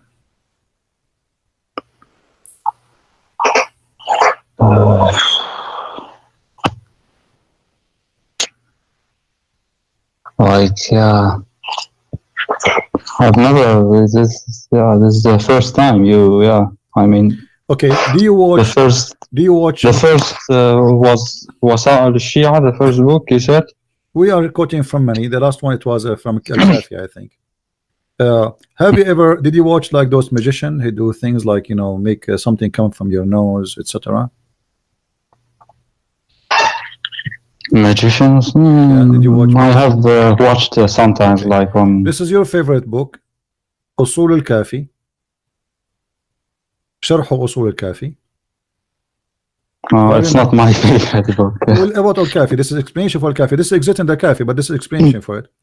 It says, the Prophet of Allah, he pray, and when he pray, from his nose came, from his right side, left side of his nose, a bird which is yellow, and it is from the kind of the luctus, and he was bigger than a fly.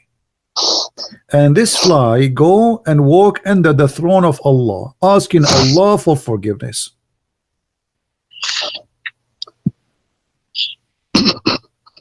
What?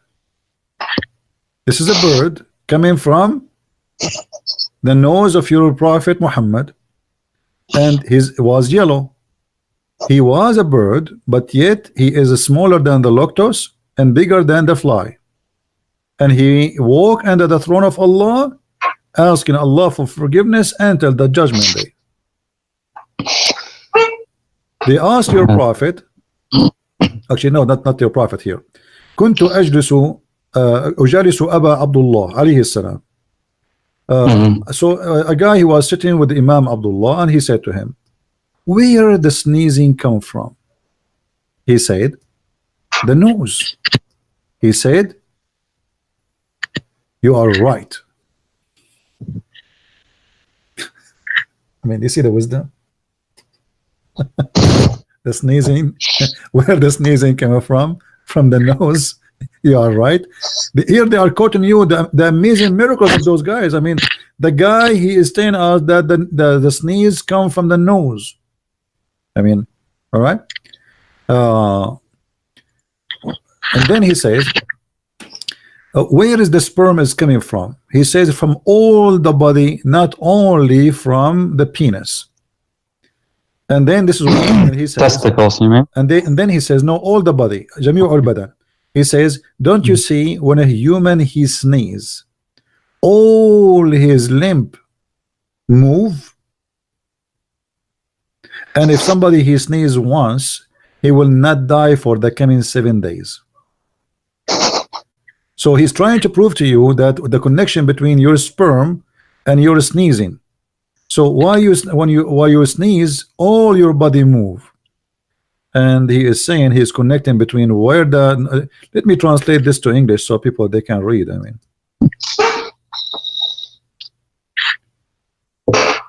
so what do you think? We still Muslims? I don't know what to say to you. This is I asked you why you are staying Muslim until now. You said they have wisdom. Okay, we are reading the wisdom. You want more wisdom? I can give you from now until next year a lot of wisdom. Do you really want more wisdom, or we are done? Well, I don't know what you want. Yeah, I mean, yeah. Okay, how many Allah he have 2 cities in this earth? Is that correct? Or you do not know about this one? 2 cities on Allah the have earth? 2 cities in this earth, one in the east and one in the west. No, I don't know that. This is, we will go to the book you like, Al-Kilani, Al-Kafi. Guys, Al-Kafi is the same as Al-Bukhari for the Sunni, is the same for the Shia. So Al-Kafi is the same as you are reading from Al-Bukhari for the Shia. It is not entirely the same, but close, as I No, know. I mean but same as, because as value. I'm not saying it's the same book. I'm saying it's as a value. The Sunni consider Al-Bukhari the most accurate. The Shia consider Al-Kafi the most to be trusted. yes, okay, that's true. Yeah. And then let us see here. Let us see if we can find this hadith. Hold on. Okay. وإن لله مدينتين إحداهما بالمشرق والأخرى بالمغرب. Allah, He have two cities, one in the east and one in the west. Around them there is a fence from iron, and in every one city there's a thousand door, and every city have 70,000 language, and all speak the languages with the everybody inside the city, he speak different language from the other person. And he said, and I know all the languages there. What do you say? Wait, again, there are two. This is the Hassan, Hassan on this earth, two cities, okay. One in the west, one in the east, and then there is a fence made from iron, and every city have a thousand door, and every city have a 70,000 language, and every one of them, and every individual there, he speak language different from the other person. And he said, Al-Hassan, and ana wa ana a'rifu jami' al-lughat wama fihuma wama baynahuma, and I know all the languages for those two cities and even what is between them. So what do you think about this wisdom? Do you really believe Al-Hassan, he knows all the languages of those cities, which is 1,000 language, 70,000 language, not here like translation? What do you think?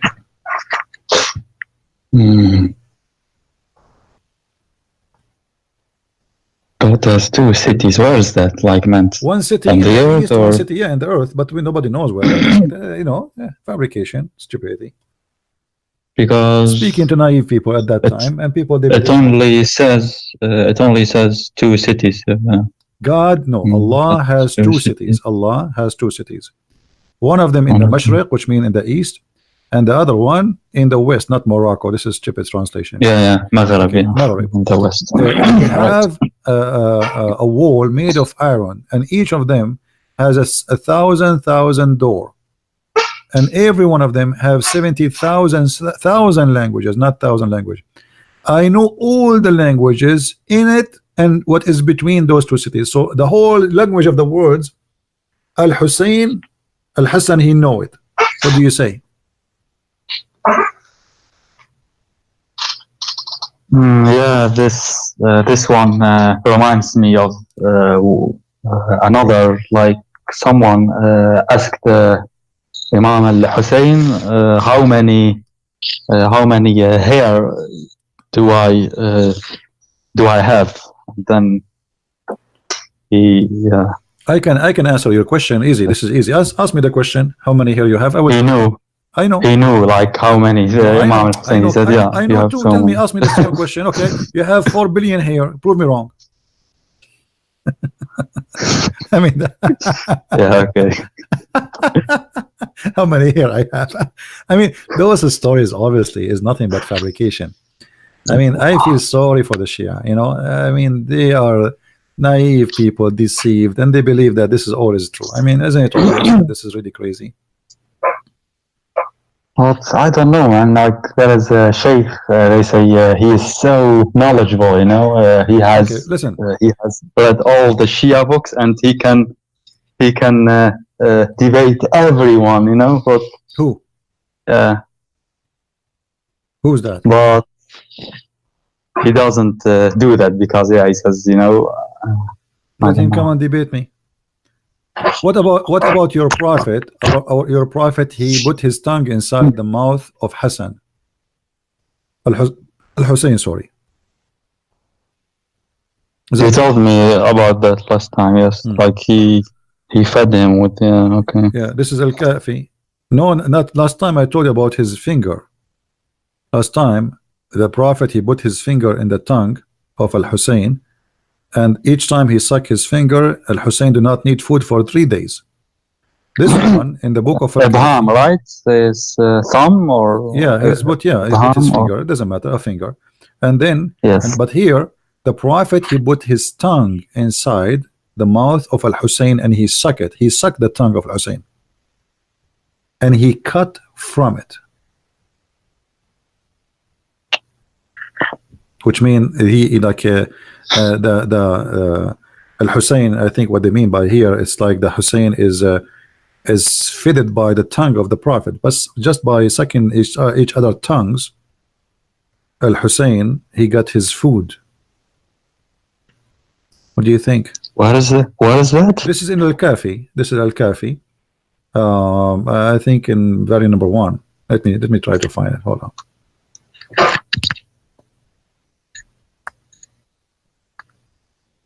Oh yeah.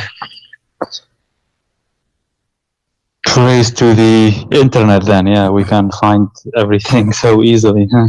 Yeah, well, internet for sure. If you want to find this, if you want to find this in books, it's going to take forever to open pages and flip.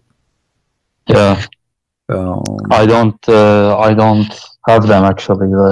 Al-Kafi is 6 volumes, as I know, and Bihar al-Anwar is 100 or so. Yeah. Very big. Yeah. Let us see where it says that.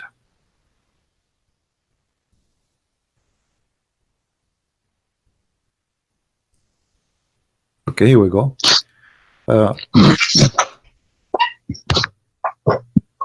كان يؤتى بالحسين فيلقمه لسانه فيمصه فيجتزئ به ولم يرتضع من أنثى. Reference 38. Let's click at 38. 38 is راجع Al-Kafi. You see the reference, Al-Kafi, page number 387. The book of Al-Kafi, page number 387, and the book of Al-Manaqib li Ibn Shahr Ashub, variant number 4, page number 50, and Al-Bihar, variant number 43, page number 245, Tafsir Nur al-Thaqalain, page number 5, variant number 5, page number 12, what Tafsir al-Burhan, the one you like, page number 4, page number 173. It's not that I like it, but I mean, they have taught me like this is so I think all the great books of the Shia. I use them, you know. Yeah, but me, this is me. All the great books of the Shia approve this story. Yes, the prophet, he sucked the tongue of Al-Hussein. What is that? Anyway, my friend, I cannot keep you for long. Thank you for calling, and maybe next time you will decide to leave Islam. I will leave it for you. I cannot push you harder. You know, it's up to you. You want to leave, you want to stay, it's up to you. Yeah. So what? You want to stay? You think you are staying for tonight, a Muslim? I don't know, man. I feel sad. Like what? Yeah. Well, that's not right, but I don't know what. Say what? I mean, be honest with yourself. Is that something really you believe in? No. Okay, so what? Are you going to say I'm out of Islam today?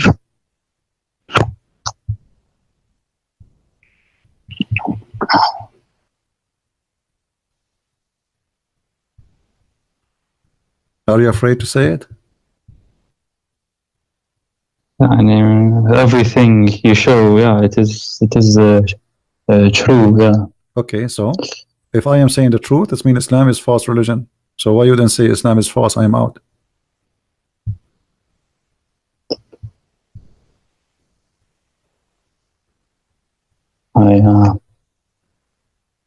don't know, man. I just told you how many hair you I have. feel sad.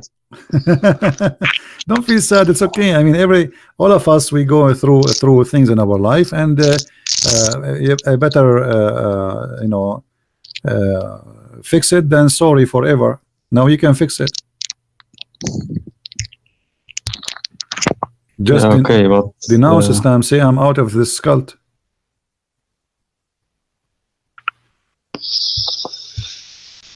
okay, but yeah, what then? Okay, but in did this you case, say? like, I want to hear there's this. not a single religion Okay, hold on. which I'm really Before we convinced. talk about I don't know. next, no. Before you talk about next, did you denounce Islam? Did you leave Islam?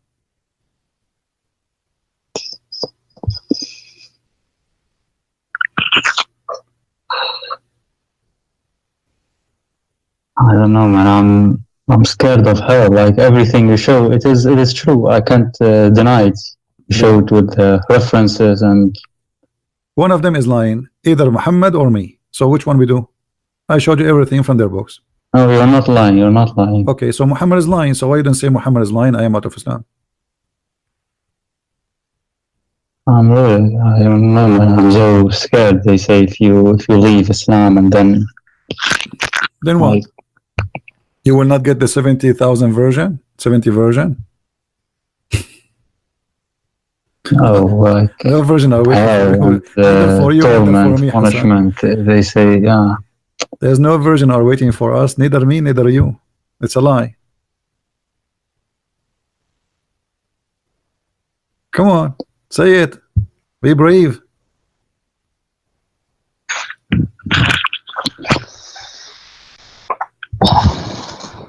Okay, let me think once. Wait. Are we out of Islam? I can tell you are out of Islam. Why you don't say it? I can tell. You just told me you are saying the truth. I'm scared of hell. What hell? Hell? This is hell. Islam is hell. Obviously, it's a lie. You just said I am telling the truth. Obviously, there's the hell of Islam is a lie. So if you are scared from the hell of Islam, the hell of Islam doesn't exist. Islam itself is the hell if you stay there, because you just agreed that this is a lie. What they are teaching, it cannot be true. Yeah, okay, yeah, you show from a card, but you said that, yeah, I don't know, those wisdoms you like, the real wisdoms, you said that they came many years after Nahj al-Balagha and such books. It doesn't matter if they Also are, Shia if they claim, are said, but if yeah. they are said by the leader of the Shia, or they are fabrication. At the end of the day, you are believing in a false religion. Because of the God of Islam, he wanted you to believe in those stories. Why he allowed even those things to happen? Remember, we showed you the Quran saying that if Allah wants somebody to go astray, nobody can guide him, and nobody will go astray unless Allah wants him to go astray. So why Allah want you to go astray and follow the Shia or Sunni? Allah is the devil.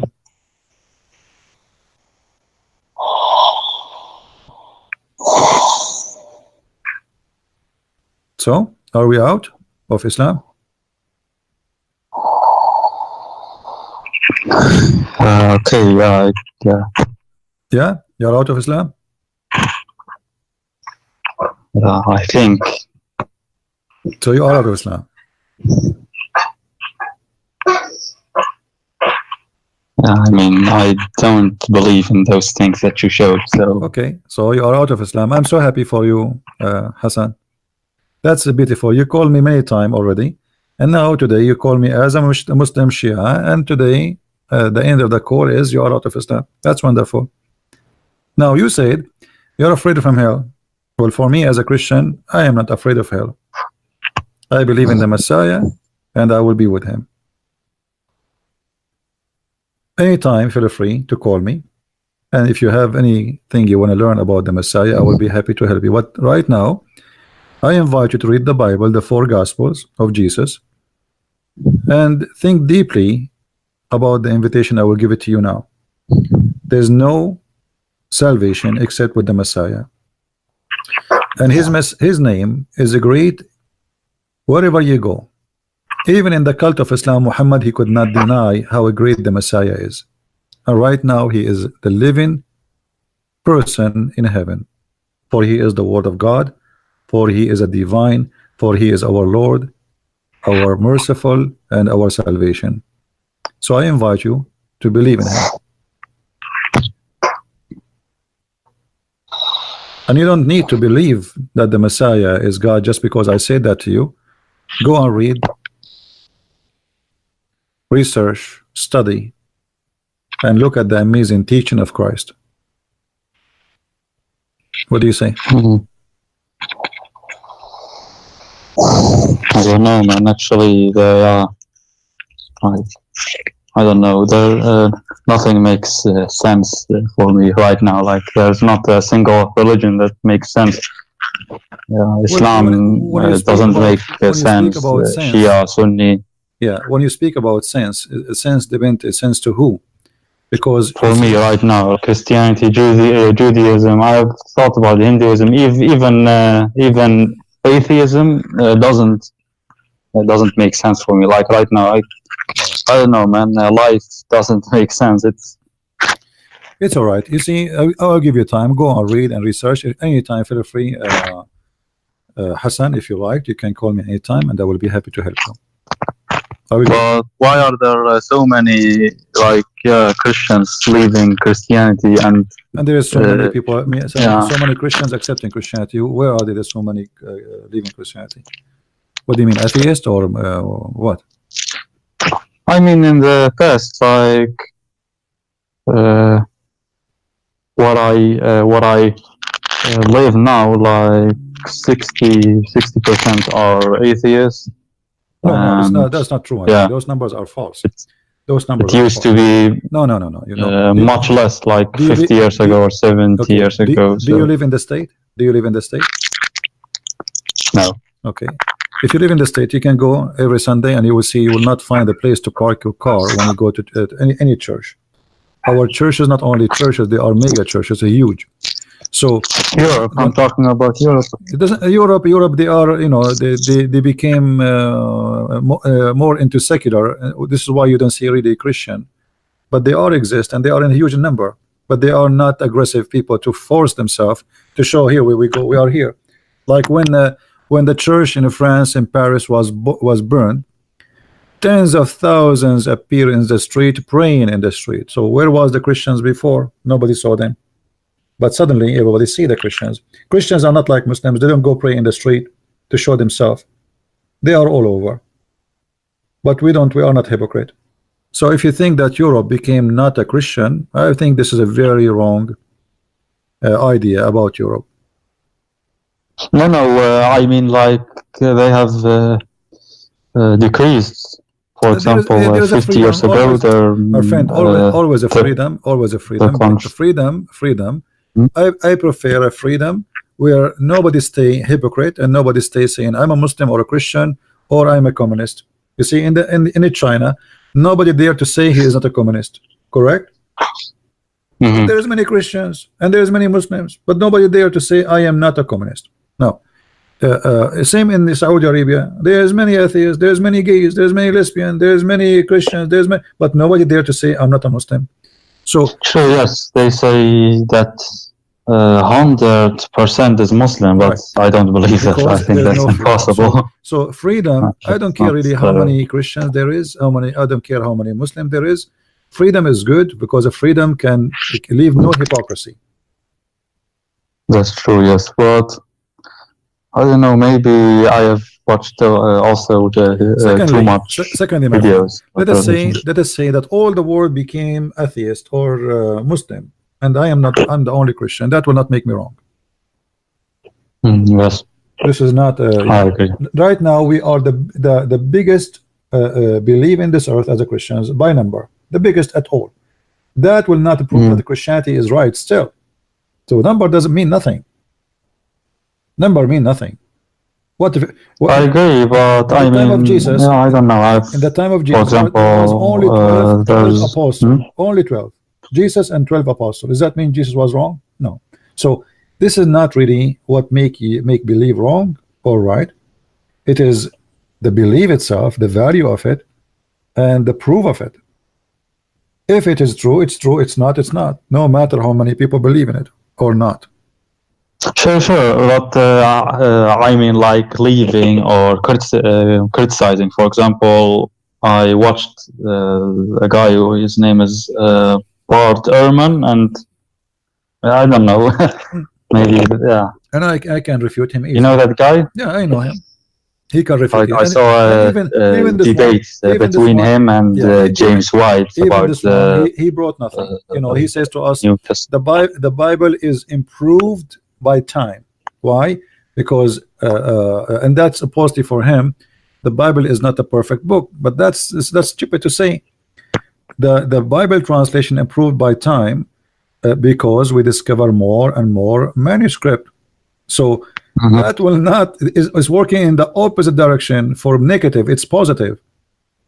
All the improvement happen in one direction, proving everything Christianity teach, not the opposite. Like if you find something, a new manuscript saying the opposite of what we found before, then that will be a problem. But what we found confirm what we found before. So the new find is the same as the old find, nothing changed. So his argument is very silly. But you know, people, they are free. As I said, people are free to make any argument, and there's you use your brain and your mind, and you make a decision who is the one who makes sense for you. You know, you left Islam. Sure. You left Islam now, yeah. but you know you are free to believe or not to believe. Yes, I don't know, man. Yeah. Anyway, my friend, feel free anytime if you want to call me. I will be happy to hear you. And for now, I have to let you go. We are here for a while. Thank you for calling. Yes. I'm happy that you left Islam already. All right. Okay. Yeah. Thank you, Hassan. Take care. Yes. Take care. God bless. Bye bye. Allah. Shukran. All right. Well, I'm glad at least for Hassan that he decided to leave Islam, and I hope sooner or later he will find the truth, and the truth will set him free. Again, belief is a personal matter, and it's not something you know. You see, I'm not believing in Jesus because what makes sense as much it is.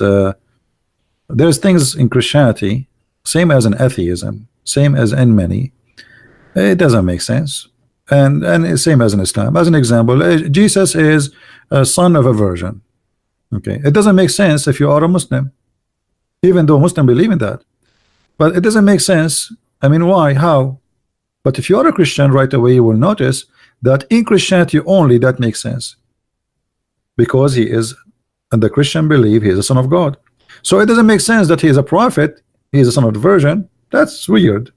What for? I mean, he can still be a prophet without being a son of a virgin. What the point of this? And this miracle nobody can prove. My mother, can she claim that she gave me birth, she gave birth to me, and she was a virgin? Nobody can prove her wrong. So what the point of this statement? So there is things in belief, it doesn't make sense unless you understand the belief, unless you are from that point of that belief. Same time, for an atheist, saying that Jesus is born of a virgin is a foolishness. That's crazy, that's stupid, that's etc. But because he's an atheist, and for me, he is the one saying foolish stuff too. Like the atheists, they accepted Darwin to be their master, when Darwin is a stupid fool, a racist. He captured a black man, he put him in the cage to prove that monkeys are coming from the black race. That is foolish. So for him, he thinks Christianity is foolish. For me, I believe that not only his belief is foolish, it is dangerous. It is racist.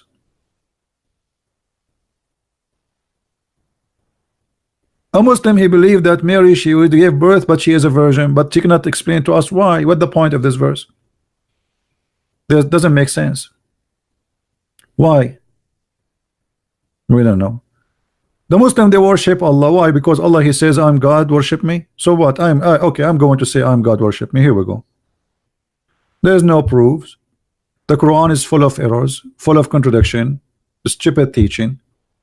And then somebody says to me, I am God, worship me, and then I'm going to worship him just because. And not only that, this God, he never spoke to us. The God of Islam is a mute God, never said a word.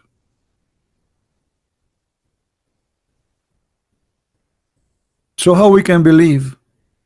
And believe in what? Believe in a God we never met, we never saw, we never heard of? Believe in God who told us that if you kiss a black stone, that will forgive your sin? Believe in God who do not know how the earth is created? He says crazy stuff in his Quran. So there's things, it's important to make sense, and this is like a basic logic. And there's things above making, like let's say believe, like we as a Christian, we believe in miracles. Do miracles make sense? No. Miracles does not make sense. There's nothing is called miracle does make sense. This is why we call it miracle.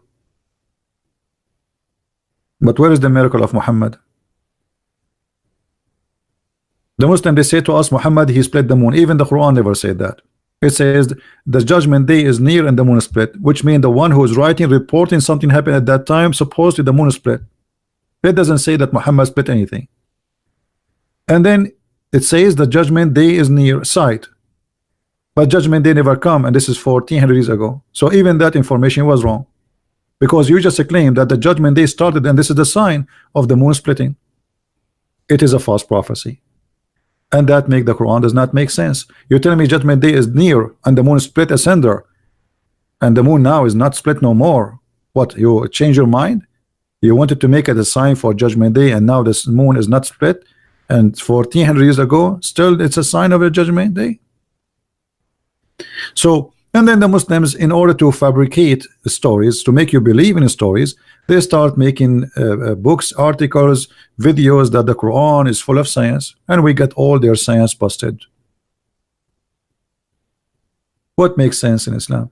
So we need to make it clear that there's many things does not make sense in our life, even when we speak about science.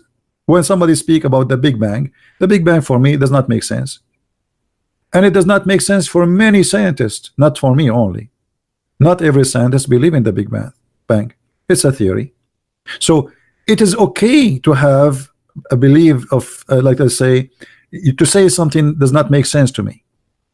But doesn't mean that what does not make sense to you, it is wrong. As an example, if I say to somebody 300 years ago, time will come and people, they can have something in their pocket, they open it, they push the bombs, and they can talk to somebody in China.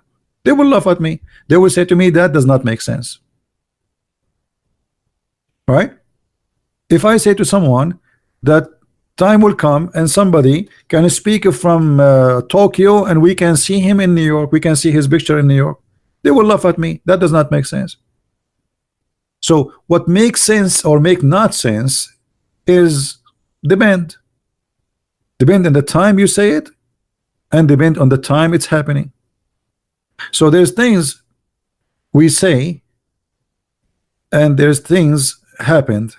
People, they believe in what happened, and what is not happening, it does not make sense to them. And that was what is atheism is about. However, the atheists, they go farther in their fantasy. They believe in something not happened to be happen. As an example, the Big Bang, because there's no proof of it. It's a theory. Nobody witnessed it, nobody saw it, nobody was there. And they cannot make the Big Bang happen again. If the Big Bang is something possible, well, we can do it in the laboratory. And actually they make a machine, I think in Finland or Sweden, for the Big Bang. They spend billions of dollars and they could not come with any result. They wasted the money.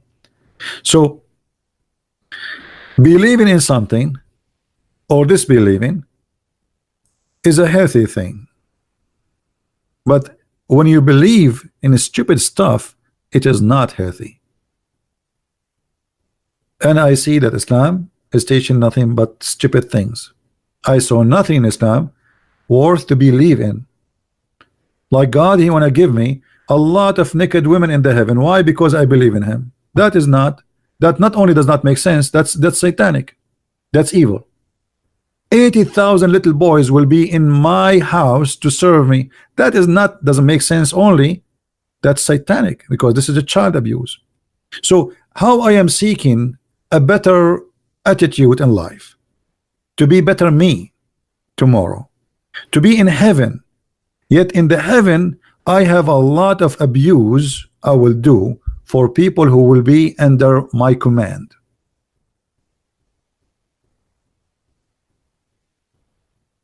Right? So here, what makes sense is important in the field of, let us say, the logic of good and bad.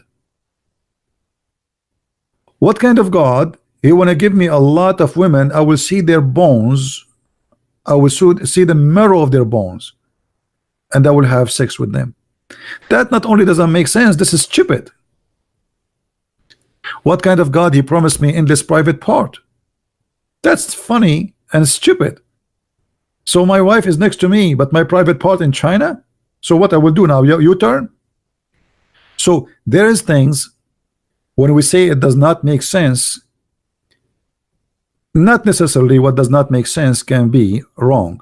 And as we give you example about like radio waves, pictures, phone. You know, if you speak about it 300-400 years ago, people will laugh at you.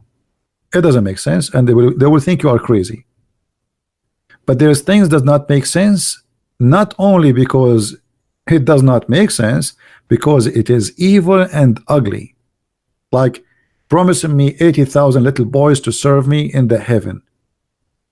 You know, I cannot be happy without having 80,000 little boys in my house to serve me. So in order to be happy, Allah will enslave little tiny children's, 80,000 of them, to make me happy.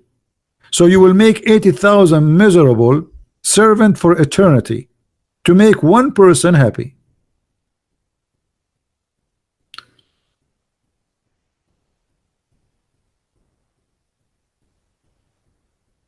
You know what I mean, Muslims? So what makes sense and what does not make sense? When a person, he says to me, he went to the top of the seventh heaven and he found a tree, and he found under the tree where is the rivers of Euphrates and the Nile River coming from heaven. And then he says to me that he was up in the sky. Well, that's not only does not make sense, that is proving that he is a liar.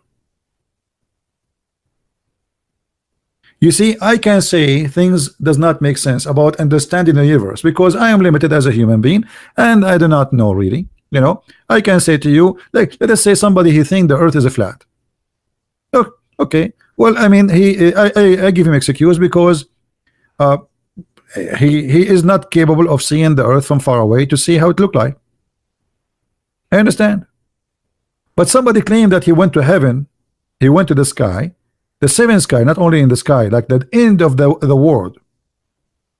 And then he found in the sky the Nile River and the Euphrates and Shihan and Jihan, and those are rivers of paradise.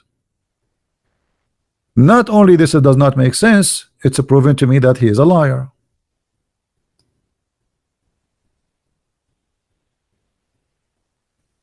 So there is a huge difference between believing in things make sense or not and believing in lies, obvious lies. A prophet who claimed that he was very weak in sexual relationship, and then God he sent him a dish of kebab, he ate it and he got the power of 40 men. This is not only does not make sense, this is stupid, because how the Muslim they say to us that if Allah wants something to happen, he say be is going to happen, and then Allah in order to fix the private part of Muhammad, he have to cook and send the cook with the angel, pizza delivery. Allah he knows everything, but Allah he know nothing in the same time.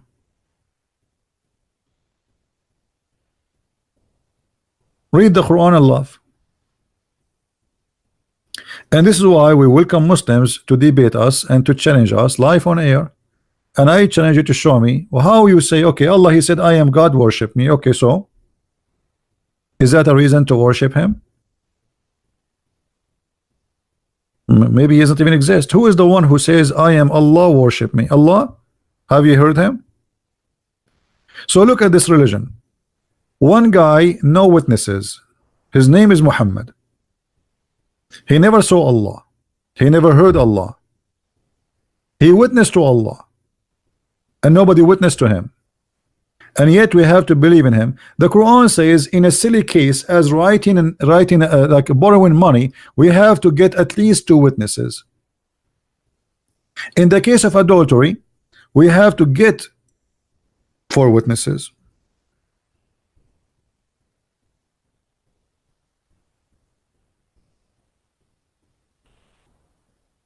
Just to prove adultery, we need 4 witnesses. To prove God and the prophethood, we have 0 witnesses.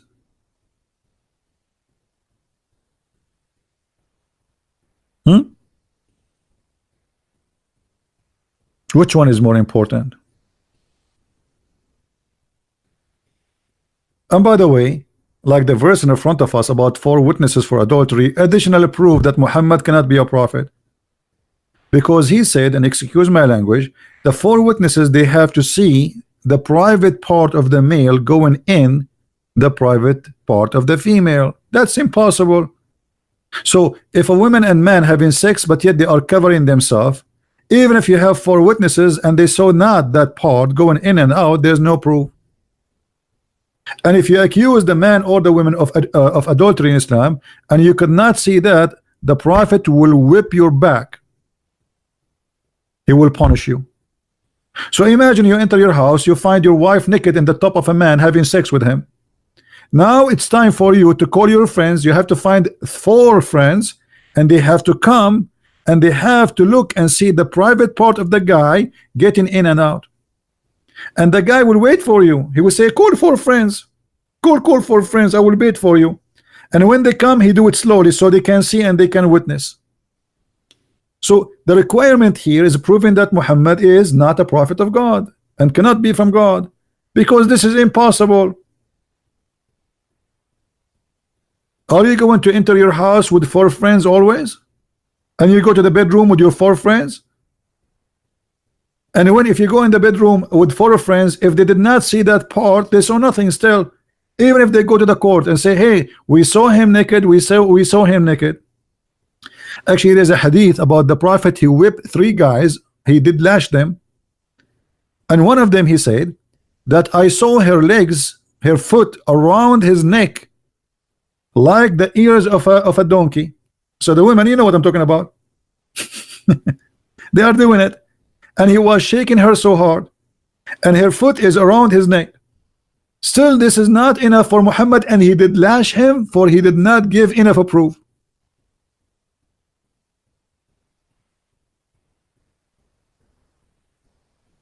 So how we can prove adultery in Islam? Proving adultery in Islam is extremely impossible, the same as proving Muhammad to be a prophet. No witnesses, nothing. Okay, Muhammad, he went to the 7th heaven 11. Any witnesses? No. Muhammad, he saw the angel Jibreel, and Jibreel gave him Quran. Any witnesses? No.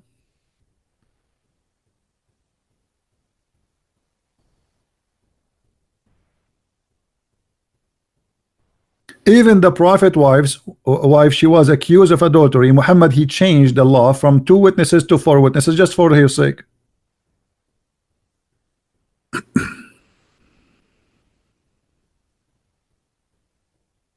So what is the proof that Muhammad is a prophet? No proof. And what is the prophecy of Muhammad? The Muslim, they come with tons of funny prophecies. As an example, they say to you, the prophet, he prophesied that the Roman, they will win the war in a few years.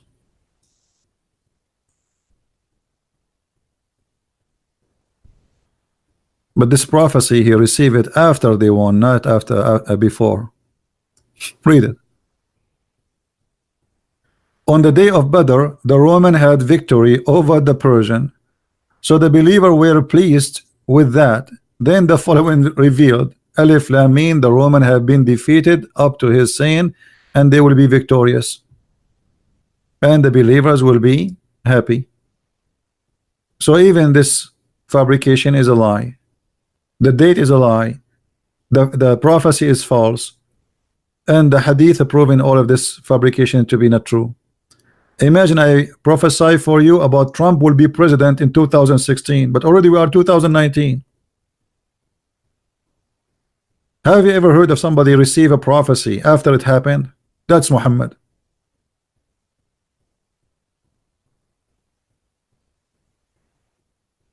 That is Muhammad.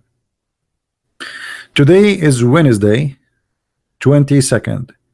Tomorrow and the day after, I'm going to take a break from going live on air. So we will go back in a Friday,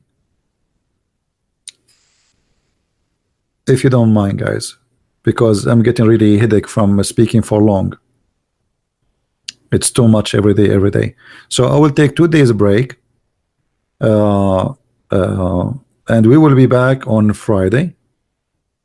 All right, and please don't forget to subscribe and join us when we go live on air, and keep your activation, I mean your notification on, so you can receive. And always you can, if you like, you have a video and you lost it, you can go to Patreon and you will find the updated link, which means before I delete the video here in my page, I post in my Patreon a link of one of you who posted my video on his channel. All right, and don't forget to subscribe to those who they are posting my videos again somewhere, and give them thanks. All right, so we are happy today that today our time was not wasted. We have Mr. Hassan, who is Shia. He decided to leave Islam, and actually the Lord is blessing us with many Muslims leaving Islam every day. There is some they call live on air and they leave Islam, and there's many they don't want to be live on air, and I speak to them and they leave Islam. And you know, I understand why, because many of them they are they are afraid. Like now, I believe Hassan, he was afraid to say he is out of Islam because Islam is a gang religion. He will be worried about his safety, you know. So we pray that he will be fine and nobody will harm him in any way, regardless if he became a Christian or not. We don't want anyone to be harmed. And one of the proofs actually that Islam is a very bad cult is the violence. Violence is a very clear proof of weakness. And somebody don't want to be a Muslim, why you want to kill him? They say to us that Islam bring no compulsion in religion, which is an abrogated verse, is not true, and it's a fabrication. They quote for us something you do not know, that the Quran have something called abrogation, which means those verses are not valid no more, not valid. So they quote for you a verse which Muhammad, when he was weak, Muhammad is a diplomat, the same as Erdogan. Erdogan, when before he was elected, he signed a paper says, my party will never talk about religion, my party is not religious, my party have nothing to do with Islam, my party is a liberal, my party is an atheist. The second he won the election, he threw out all of those who were forcing different agenda, and right away he says we are Muslims. So when he was weak, he signed any paper they want, anything. He is not a Muslim, he will not practice Islam, he made a promise, his party is liberal, his party is an atheist, his party far away from Islam. And the second they took over the country, nobody can win again.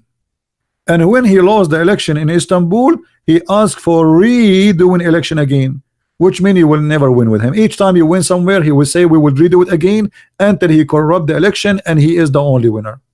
That's exactly the Islamic gang system. And since Muhammad, he took over with his party in the Middle East, who can throw him away? Since the mullahs in Iran took this, they say, look how funny the Islamic cult work. They say to you, as an example, in Iran we have democracy, we have election, but they will not tell you that election in Iran is election for a bunch of mullahs. There's a 5-6 mullahs. The big mullah, he elect them, he choose, okay, you can go, you can go, you can go. Anyone is not from the mullahs, their gang, he will not be in the election. So where is the freedom? So whoever you choose what the mullah, the big mullah choose already. So the big mullah, he says, okay, Rouhani, you can be go for election so people can elect you. Ahmed Mirza, what his name, the guy, the funny guy, the one who said Iran have 0 gays, Ahmadinejad. So the big mullah, the big sheikh, he chose a bunch of guys from his own gang organization, Islamic organization, and they say to the population, you have to choose one of those. And supposedly this is democracy.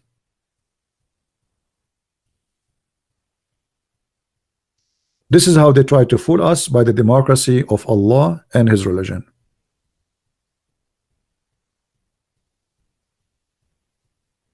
That is not the democracy and have nothing to do with it. And if you take your hijab off, they beat you, they take you to jail. If you say I don't want to be a Muslim, they execute you. Yet they claim that they have democracy. Just 3 days ago, 50 or 60 women, they were having like a fashion whatever thing occasion. They arrest them all for fashion. Anyway, if women cannot do fashion, who is going to do fashion? Well, that's the enemy of Allah, fashion. The enemy of Allah, Allah himself will die from fashion. And those poor women, like, they are not showing their panties. I mean, it's not a fashion for bikini. You know, it's normal clothes. They arrest them. A woman, she's singing in the street, like in Saudi Arabia. A little girl, she is 17, 16 years old. She sang a song when she was on a trip, taking a selfie. The whole country went up as if she is the biggest criminal ever on earth. Those people still live in the cave time. And all of this due to Islam. Islam make them live in the cave time. What the woman she did? She sang a song. She danced in the front of the camera. She is not naked. But it's haram. It's haram. If you open their TV, you see nothing but belly dancing. Go open the month of Ramadan, all the movies, naked people. So movies is okay, but your women, they cannot. This is why when Muslim women, they go overseas, they do anything, they do everything, because they are, you know, it's like somebody who was in jail for 20 years and then he never saw a woman, and then you open the door for him and suddenly in front of him there's many women almost wearing nothing. What he would do? He would be like an animal. He will act like one. So they put them in jail. You cannot do this. This is haram. This is forbidden. This is, but everything is done under the table. In the month of Ramadan, as we speak now, you go to Thailand, you go to Philippines, you go to all those countries, you will find nothing but Saudi going there. Nobody in Saudi Arabia. In the month of Ramadan, the whole country is abroad, because nobody want to practice Ramadan. They want to go drink, they want to do prostitution, they want to see dancing, they want to do music, they want to have beer, they want to have whiskey. But they cannot do it in their country, so they do it in different country. Actually, when I was in Asia, I was surprised that those hookers, they speak Arabic, because they come to me and they say to me, hello Habibi, and they speak to me in Arabic, what do you like Habibi? And I was, how she speak Arabic? Yeah, but all the customers are Arab. The customers are Arab. They knew Arabic better than any language.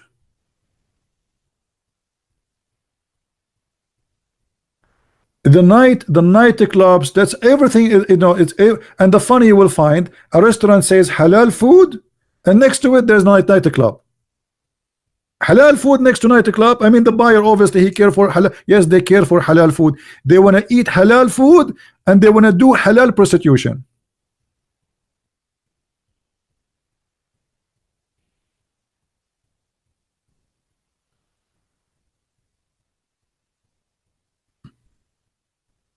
So there's things make sense and there's things does not make sense.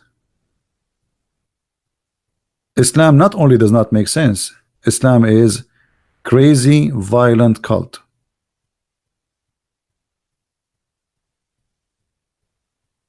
And always be careful from what they say to you about what's right and what's wrong. Especially those liberals who try always to present Islam as a good religion. They speak of what they don't know, and many of them, they take the side of Islam just because you are a Christian, you are conservative, okay, we will believe in whatever you believe against you. You like the cross, we will take it down. You like the Bible, we will take it from the hotels. You know, you don't like Islam, we will support Islam. This is the whole idea of the agenda of the liberals and those like in America, like Democrat. They are against anything you believe in. Anything. It doesn't matter what it is. If you say Islam is good, they will say Islam is wrong.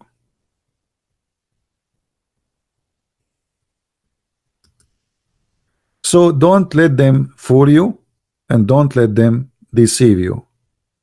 This world is full of deception, TV stations, news, propaganda, agenda, parties, politician, everybody lying at everybody.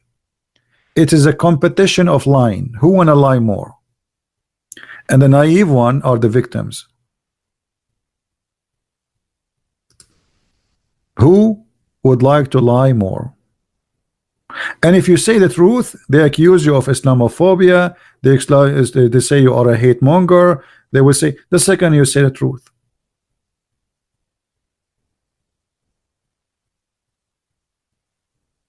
All right.